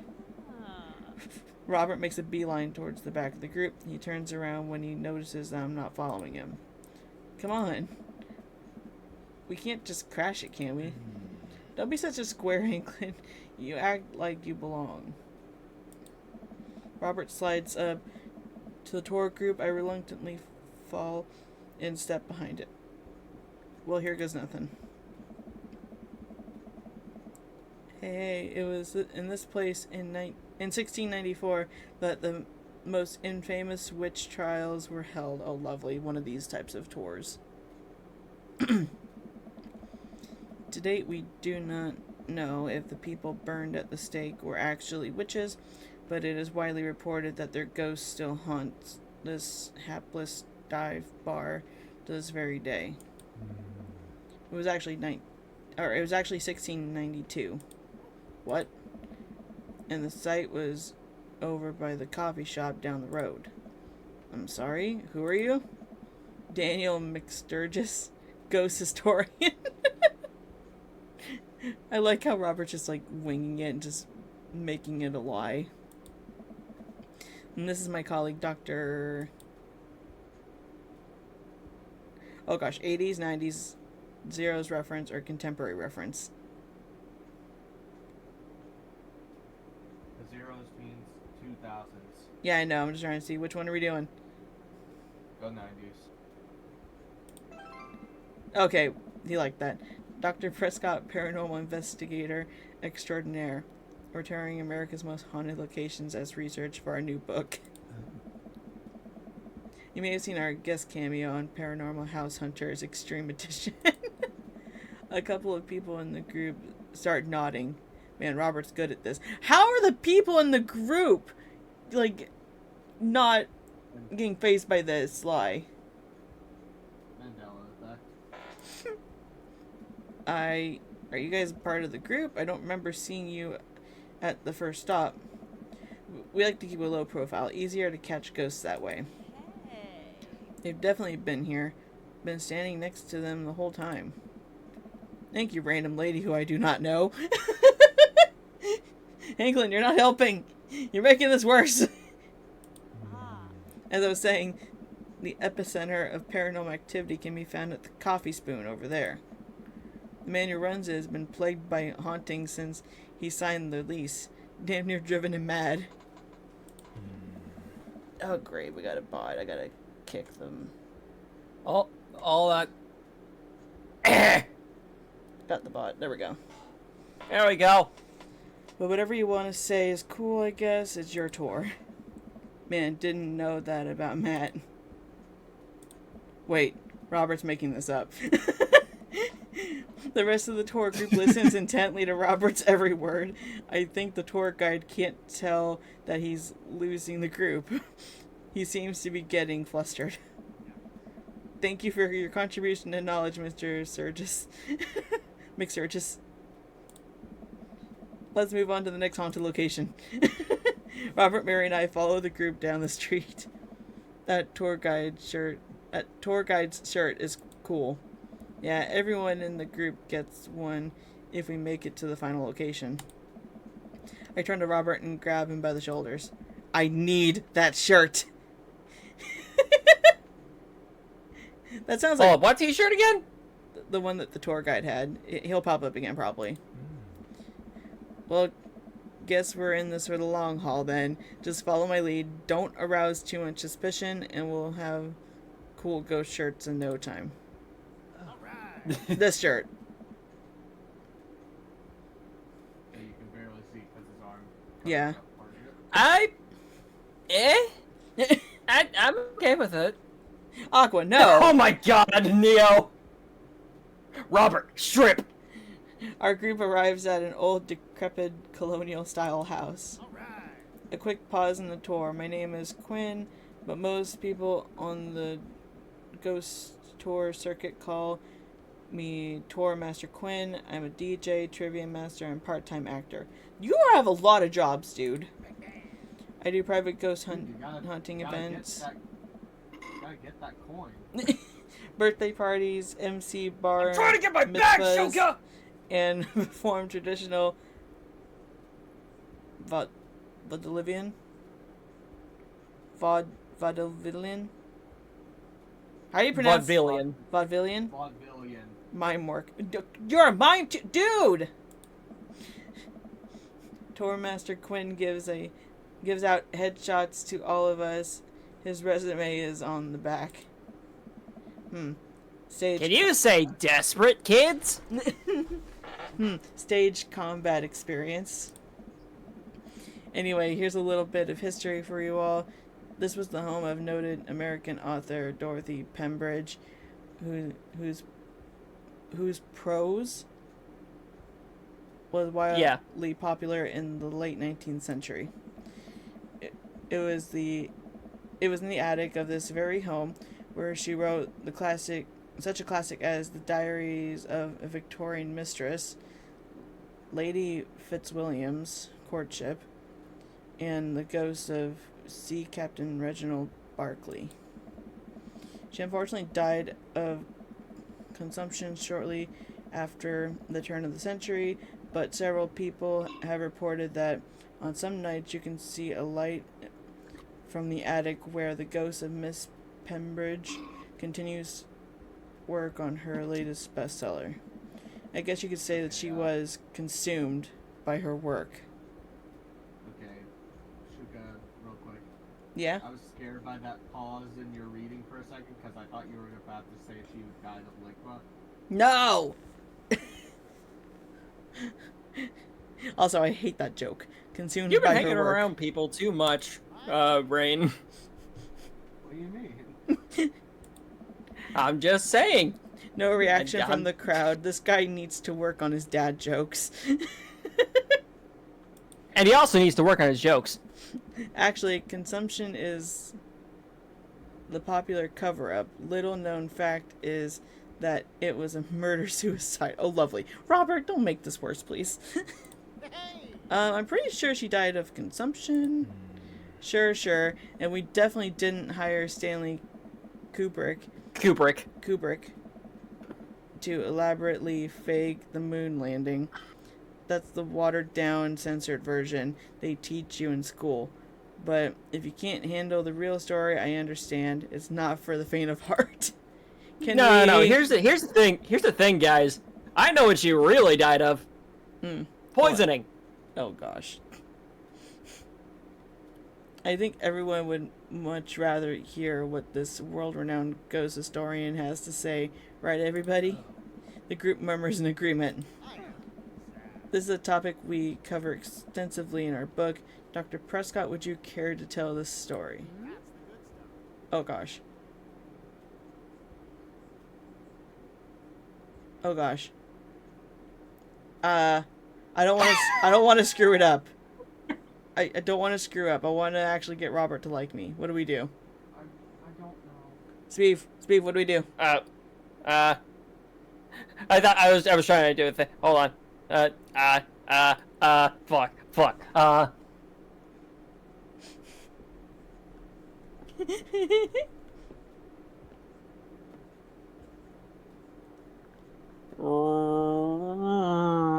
I was half paying attention, so. We have to like come up with a story. I would go with something I know personally, but I don't know. I feel like I'm gonna blow our cover though. Because if I go with something I know, like he's probably gonna mention paranormal truckers. And then I'm sorry, what? there's a show in the game where it's like paranormal ice truckers or whatever that he watches with his daughter. Okay. I know if we do improv comedy skills, like it's not gonna go well. Like that's definitely gonna give us away. And so we go with door number 1. Yes, though it's rarely covered in traditional textbooks. Dorothy Pembridge was caught in a fierce rivalry with fellow local author Arthur Livingston Price. Arthur's books were blatant rip-offs of Pembroke's work and consistently sold better. Pembroke was enraged by Also- this Oh, never mind. You corrected it. And- Never mind. and confronted Livingston Price at his home with plans to end his life. Their bitter feud surprisingly blossomed into a torrid, passionate affair. Oh, lovely. After many months of secret courtship, Pembridge followed through with her original plan and poisoned Livingston Price in his sleep. Hey! Overcome with I was just unexpected kidding! grief, Pembridge polished off the last of the poison and died by her lover's side. Reports say that the couples who enter this house will no doubt doom their relationship to a bitter end.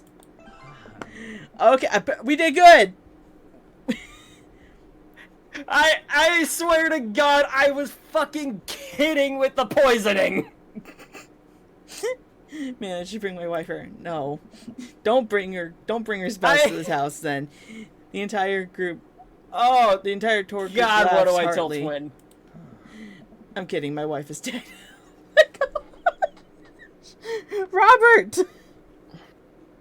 Oh, sweet baby. That, The crowd that, gasps. has, that has the exact same fucking energy as Chrissy talking about the Dabbing Dead Dad Society.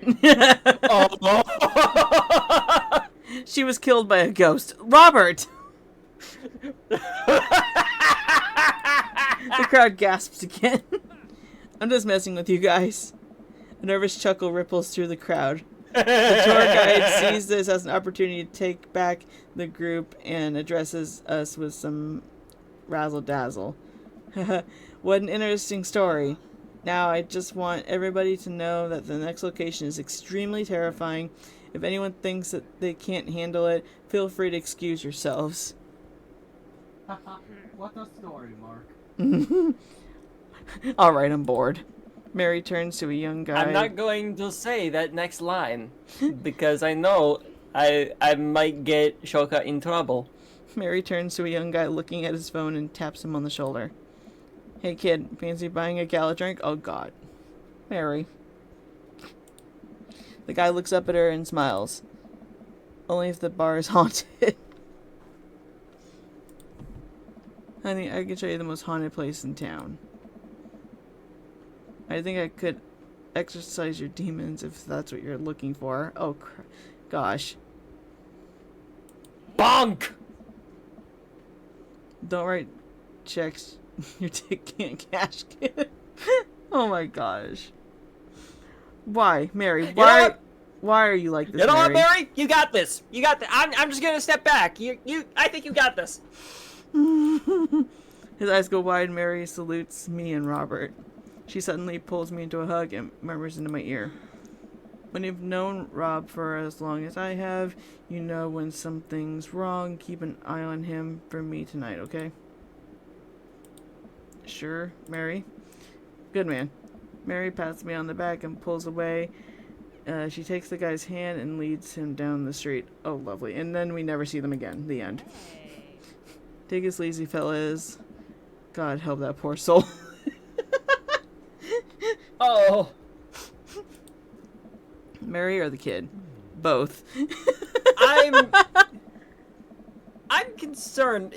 Am I missing some context here? So technically Mary is married to a youth pastor in the game. Okay. Not only did she try to hit on us the first time she saw us in the bar, but she does this to everybody. So her marriage is kind of falling apart. Well, I hope she's not too tired for anything else. Oh yeah, and she's also got like, The bicycle. I think she's got like 4 kids, I think. Well, hello, Linda Monroe. And 2 of her kids literally are the Shining twins. Goodbye, Linda Monroe. Okay, our last stop. This burial ground is such a hotbed for horrifying paranormal activity that I'm not even sure where to begin. There's the wailing ghost of the Wharfman. Did I say that right? Wharf man, yeah. Wharfman. The vampire of Maple Bay. The children of the moonlight. As opposed to Children of the Corn. God damn it. What about the Dover ghost? By this point, the tour guide is clearly irritated with us. What about it? Oh, nothing. I just think it would be a crime to come all the way out to this cemetery. The actual origin of one of New England's most notorious paranormal entities, and not even mention the infamous Dover ghost. That's not a real thing. That's absolutely not a real thing. I think someone needs to brush up on their paranormal history. I know tons about paranormal history. I know every ghost story in this area. Oh, do you now? I can guarantee there's one you don't know. Robert looks over at me and smiles. Would you folks care to hear the tale of how Prescott and I met? Oh gosh. No. The entire group shushes the tour guide.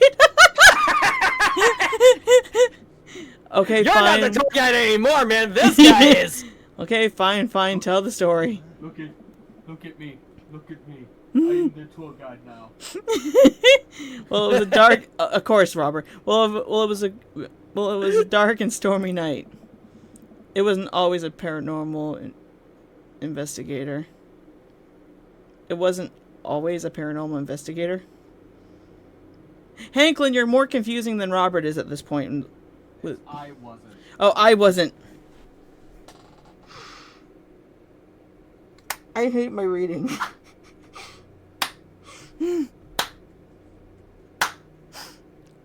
I'm wearing glasses and I can't read. God damn it. Way back when I was just what do we want to be? A Bible salesman, Yeah. traveling grifter, carnival barker. What do we want to do? Carnival Barker, personally. I'm gonna go Carnival Barker.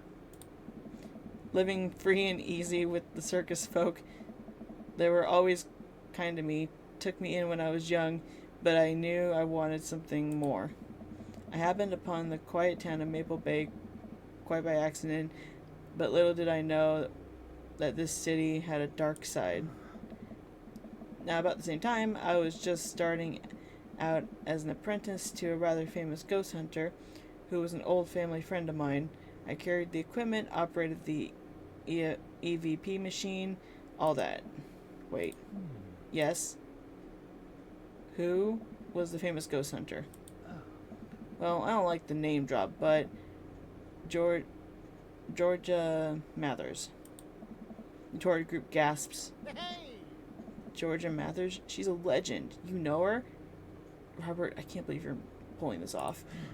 Knew her, amazing woman, died mysteriously. Miss you, Georgie.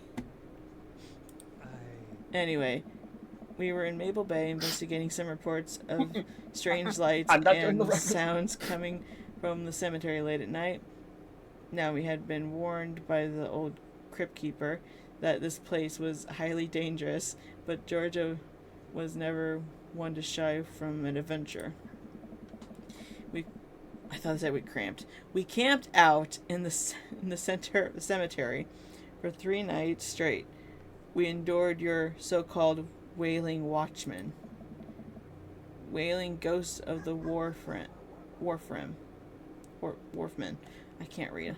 My eyes are getting... Well. Wailing Ghost of the Warframe? Stop! Not of the Warframe! I'm pretty sure the title of Ghost there is Wisp. At least that's the closest thing to it. Whatever, your stupid vampire was just a teenager in a mask, but the Dover ghost, man, tell him, Prescott. So there I was, just walking back to my hotel after a long day of... Running the dunk tank, you Yeah. gotta... to keep with the story. Yeah.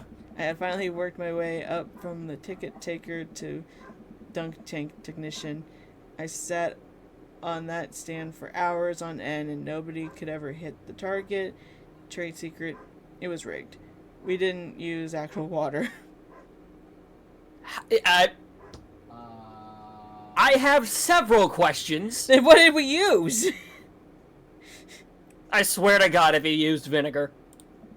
Anyway, after a long day of yelling myself hoarse, I found myself walking past this very cemetery. Now, I was never a very superstitious man, but something seemed off. I could hear some sort of commotion happening deep within the graveyard, and I felt compelled to Melody. investigate.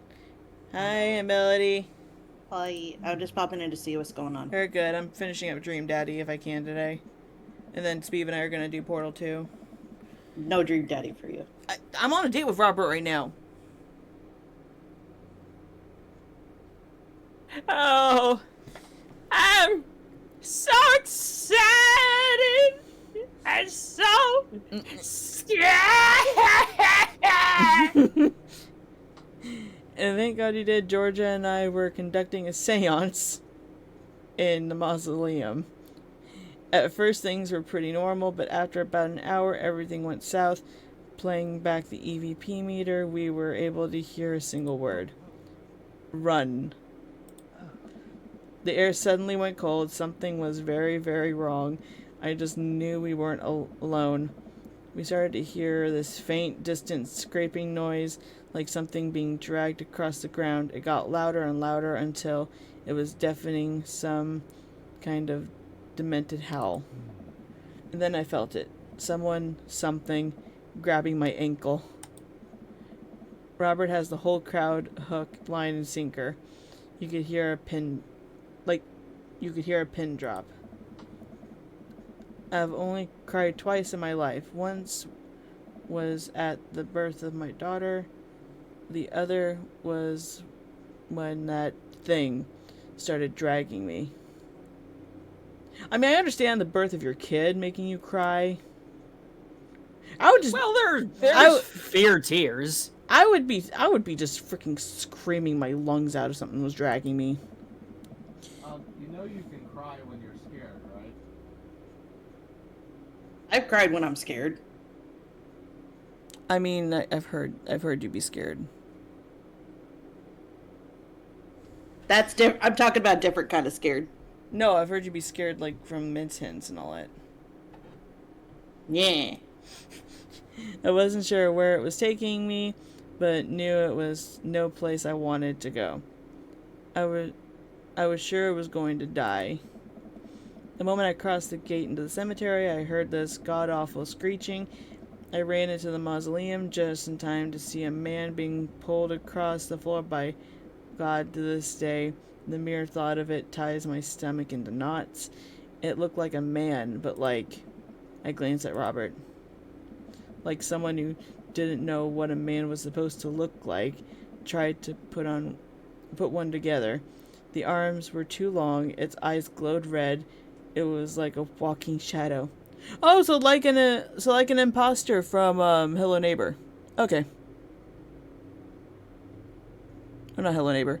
Kill your double. Hey Chris, welcome to the stream. What'd I do? What any good person would do. I lunged for... Shoot, what was his fake name again? David, right?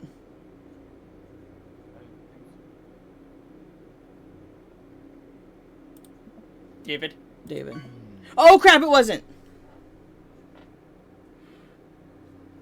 It was Daniel. Crap!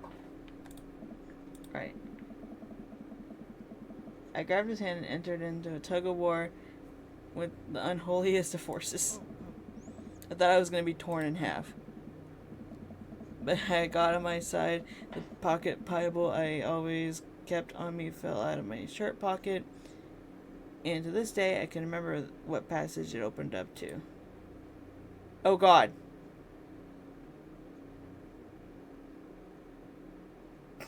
I'm out. Austin 316. I don't know, man. Do you want me to look those up right quick? Please, I don't want to screw up anymore. I already screwed up on his name. Okay, hang on a second.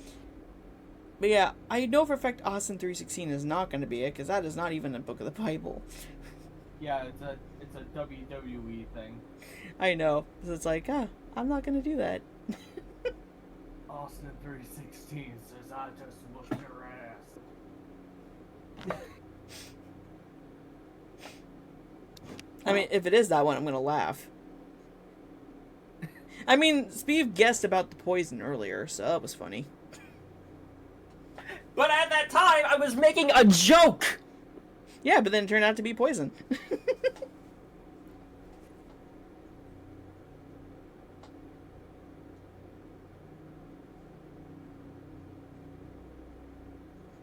And you're trying to get the answer for Robert? Yeah. Yeah. Okay, are you going for neutral, like, or love? At this point, love. I don't know if I've done anything right, though. Ecclesiastes. Ecclesiastes. Yeah, that thing. 12:7. Then shall the dust return to the earth as it was, and the spirit shall return unto God who gave it.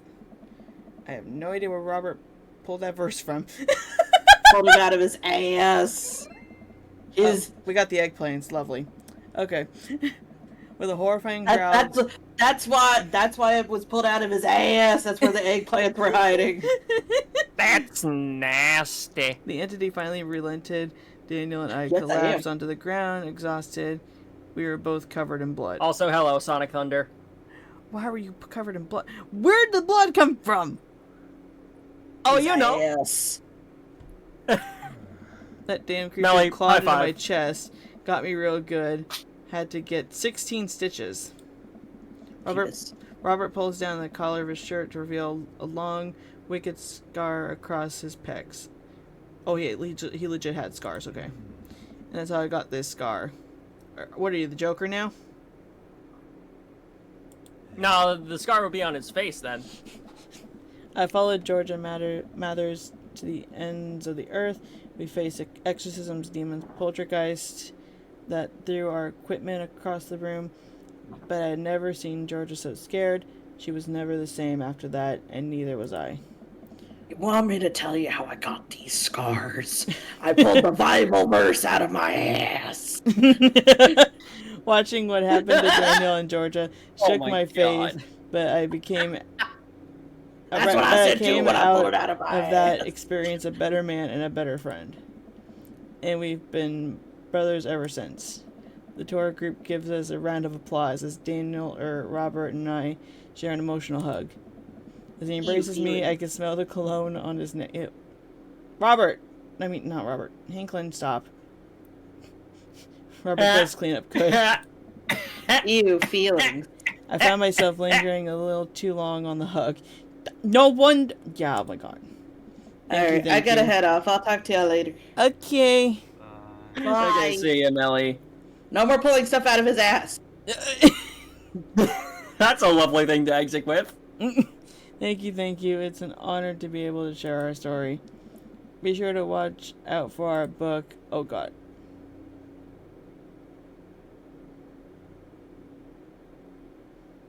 I saw a demon. The shocking true story of seeing a demon. I'm guessing that's what it is. I think so. Robert has to suppress a laugh at that one. Alright, even I can see the holes in that story. Please leave. Way to go, Hanklin. Oh man, we screwed up! Robert sulks away from the tour group, and I follow him at a respectable distance. We almost had him. Almost. I think he might have overdone it in some portions of the story. Ooh. Yeah. We arrive in front of Robert's house. Well, see you later. Robert hastily walks up to the steps of his home. After giving me a courtesy nod, he disappears into his house without looking back. Womp womp. Crap, we messed up on that date. Crime? Crime? I ranked it as a C. Yeah, crime because of the whole, like, trying to, like, with the ghost story thing. What the hell did I miss? A lot. Oh yeah, we also threw rocks at things on one date. Yeah, I think I have everything finally set up. Amanda should be here any minute now. I think that's her car in the driveway. Okay, gotta act natural. Be cool, Hanklin, be cool. Amanda walks through the door with a suspicious look on her face. Hey, Dad. Off to a good start. I mean, she just said hi. How is that off to a good start? Something fishy? Rats. Sorry, sweetie, it's the feds. That life of crime is finally catching up to you. I tried to send them in a different direction, but even I'm no match for the power and funding of the U.S. government. Well, they think they're gonna take me alive. They got another thing coming. I'm kidding. You're right. I have a little surprise for you. Yeah, I can tell. You're very bad at lying. Amanda, my dear, would you care to join me in the kitchen? Father, it would fill my heart with glee. I lead Amanda over to the kitchen table, where a present lies covered under a tablecloth. It's nothing special, but I wanted to get you a little something. You graduated high school last week, and I know you told me not to make a big deal about it, but... Aw, Dad, I dramatically whip the tablecloth off the table. Amanda's jaw drops. No way. Figure you probably won't be able to get cable in the dorm, so I thought it would be a nice piece of home with you. A DVD box set of Long Haul Paranormal Ice Road Ghost Truckers. This is all 19 seasons. 19 seasons. Why? And bonus Hey, if it works. and bonus material including commentary with actual ghosts featured on the show. Dad, I love this. Thank you. She gives me a big hug. I'm glad you like it. Hey, you want to hang out with me in the backyard for a bit? Toss the old pigskin or something? What does that even mean? It means tossing a football around. Oh. I'm dumb. No, it's fine. I didn't know what that was either until I actually looked into it. Totally. I follow Amanda to the back door. Eh. Okay, everyone's crowding around us. I don't like that. You told me not to make a big deal, but you seem to have forgotten that my entire mission in life is to make a big deal out of your accomplishments. So consider this your graduation party. Surprise! Dad, everyone's here. Well, yeah, everyone wanted to come and support you. Is that a mac and cheese bar? Sure, it's fully customizable down to the type of mac. And there's an ice cream cake, the good kind with the crunchies in the middle. I Okay. don't know what to say. Don't say anything. Just go have fun with your pals, alright? What pals? She has no friends after the situation with her childhood friends. I was not here for that, so it didn't happen. I'm so proud of you, Amanda. Amanda smiles and runs to her friends. Oh my... I should make the rounds and make sure everyone's having a good time. But first, mac and cheese. Walk over to Mary, who's having a lively conversation with Amanda. Listen, kid, you're gonna need some real life skills out there if you're gonna make it out on the streets. Mary, please don't talk to my kid. I'm going to college. Same thing. Look, I know you're not old enough to drink, right? And I know you're smart enough not to drink until you're of legal age. Uh-huh. But hypothetically, if you were to drink, it'd behoove you to drink a glass of water between rounds. Got it. Hypothetically. And if you wake up with a headache, all you gotta do is take a jar of pickles and drink the pickle juice. You're gonna be fine. What's going on here? Girl talk. Mary turns back to Amanda. Now let me tell you about how to deal with a bad roommate. First thing to know, you get straight A's if they die during the semester. Mary, relax. It's Well, a I myth. didn't have a roommate, so I think that might have been the problem why I was shoved aside so much in college. Supposedly. Against my better judgment, I leave them be. Hey, Glenn. Brian, you made it. Huh. I don't pass up on good Mac. What do you think of the party? It's not bad. Just not bad? Yeah, it's not bad. Don't let him bait you. Don't let him bait you. Thank you for the lovely compliment. Daisy trots up. Hi, Amanda's dad. Hey, Brian's daughter. See? See how that feels? This is a really great party. Thanks so much for inviting us. You're very welcome, tiny child who knows how to pay a compliment. Brian and I lock eyes. This isn't over. Hey, bro. Bro, this is a real rager, taking our older age into consideration. I'm trying to be in bed at a reasonable hour tonight. Don't let me get too wild. Nice. Don't worry, dude. I'll keep an eye on your fruit punch intake. You know, I'm really glad we're bros again. Let's hit the gym sometime soon, huh? Sure thing, dude. Briar and Hazel peek out behind Craig. Hi, little ones. Hello. Hiya. Thank you for all that ice cream cake. Wait, girls, how much of that did you eat? Briar ate 4 pieces. Ask any witness. No, I didn't. Hazel ate 4 pieces and wants to pin it on me because we look alike. Not really. I have your face. Nobody will ever believe you.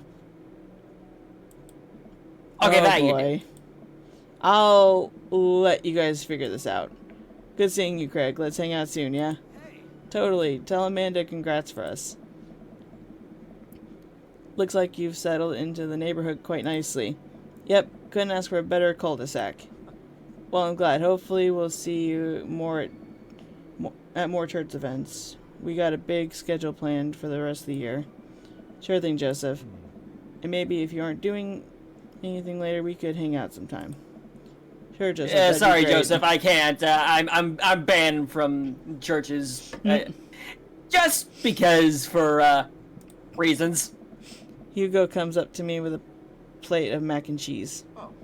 The perfect cheddar to mac ratio. Beautiful work, Hanklin. Thanks, Hugo. You know, I'm really pleased to see Amanda going to her dream school. I'm glad she turned it around for finals. Oh yeah, that's her teacher.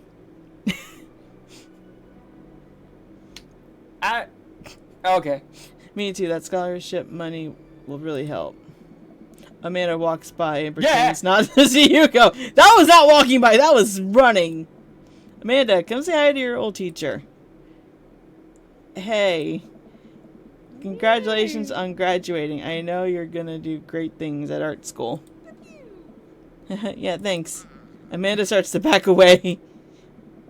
Wait, I just realized that you're not my teacher anymore, so I don't have to be afraid of talking to you. I mean, that's true. A lot of people don't like talking to their teachers. Yeah, fair. You no longer hold power over me. You're right. Go forth, adult. I can no longer give you detention. Yeah, I'm gonna break anything I want, and there's nothing you can do about it. Are you still mad about the time I gave you detention for breaking my globe? Nope. And I'll have you know that the globe didn't even fit through the basketball hoop in the first place, so she'll fit into college just fine. Hey man, Matt, let me know when Amanda leaves for college. I'll have a fresh batch of banana bread Kennedys ready for her. Thank you, I know she'll love that. Oh gosh, it's Vampire Dude with his son. What a splendid garden party. My deepest thanks for extending an invitation to my son and I. This icebox cake is divine. Icebox cake. Is he actually a vampire? I mean, he dresses like one, so... Well, I didn't know Voltaire was in this game. Yeah, thanks, dude. Good cake. Thanks for coming by. As the party starts to wind down, I take a seat next to Robert. The sun is setting, and everyone seems to have eaten their fill. They're full. I mean, they're probably full at this point with all the cake. Hey. Hey. I haven't heard from you in a bit. How have you been? Oh, great. Never better. So did you talk to Val? Oh yeah, I forgot he has a kid. We barely talk about his kid. How did you forget? We barely talk about his kid on our dates. Robert sighs and readjusts himself. You know, Hanklin, I don't speak to my own dad that often. Had a falling out with him years ago, and don't even remember what it was all about. All I know is that me and him, we just don't see eye to eye. I mind my business, he minds his. I get a Christmas card from him every year and check in with him. If a tropical storm ever hits his villa. What I'm trying to say is that it turned out fine. Robert, you didn't talk to her. It's like you said, life is full of pain. He places a hand on my thigh. this is all that matters. I instinctively pull back. A wave of guilt rushes over me. Robert, no, it's not that simple. I can't believe you didn't even try. You owed that to her. How do you think she feels knowing that her own father didn't even think she was worth having a relationship with? You don't know me. Yes, I do. You're a bad person. Oh my. And he fell for me, so what does that what does that make you? Oh! I mean, Okay. he's not wrong. Robert gets So up. we're going that route now, are we? You know, it's funny how you were so willing to look past this when it meant you could get laid. Oh gosh. Oh! He walks away, leaving me alone on the bench, alone with my thoughts. I screwed up so much! Oh! Amanda and I wave bye to the partygoers as they leave. We sit together and watch the sun slowly dip between the horizon. I'm glad you made some friends. Yeah. I know that's maybe not what you were looking for, but these people care about you. I love you, Dad. We'll always have each other. You're right. It's gonna be hard at first, but this is the next chapter in our story, and I would be nervous about it, but I know that you're always gonna be looking out for me the same way I'll always be looking out for you. Team Edawan? Edowin? Edtown? Edtown? Edtown? Team Edtown. I screwed up I don't know. so poorly. I screwed up so badly! Oh my gosh. I'm disappointed in this game now. And now I have to tell Wolfit that I screwed up in the game and didn't end up with anyone. That's your responsibility, not mine. Where did you think you messed up? I think I messed up on the last chapter. Like the last date we were on, I think I screwed up on it.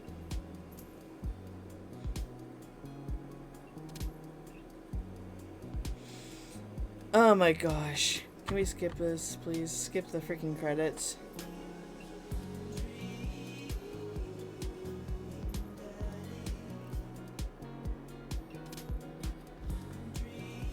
There we go. I'm never returning to this game. Understandable. This game frustrated me to no end. Can I please get out of the game?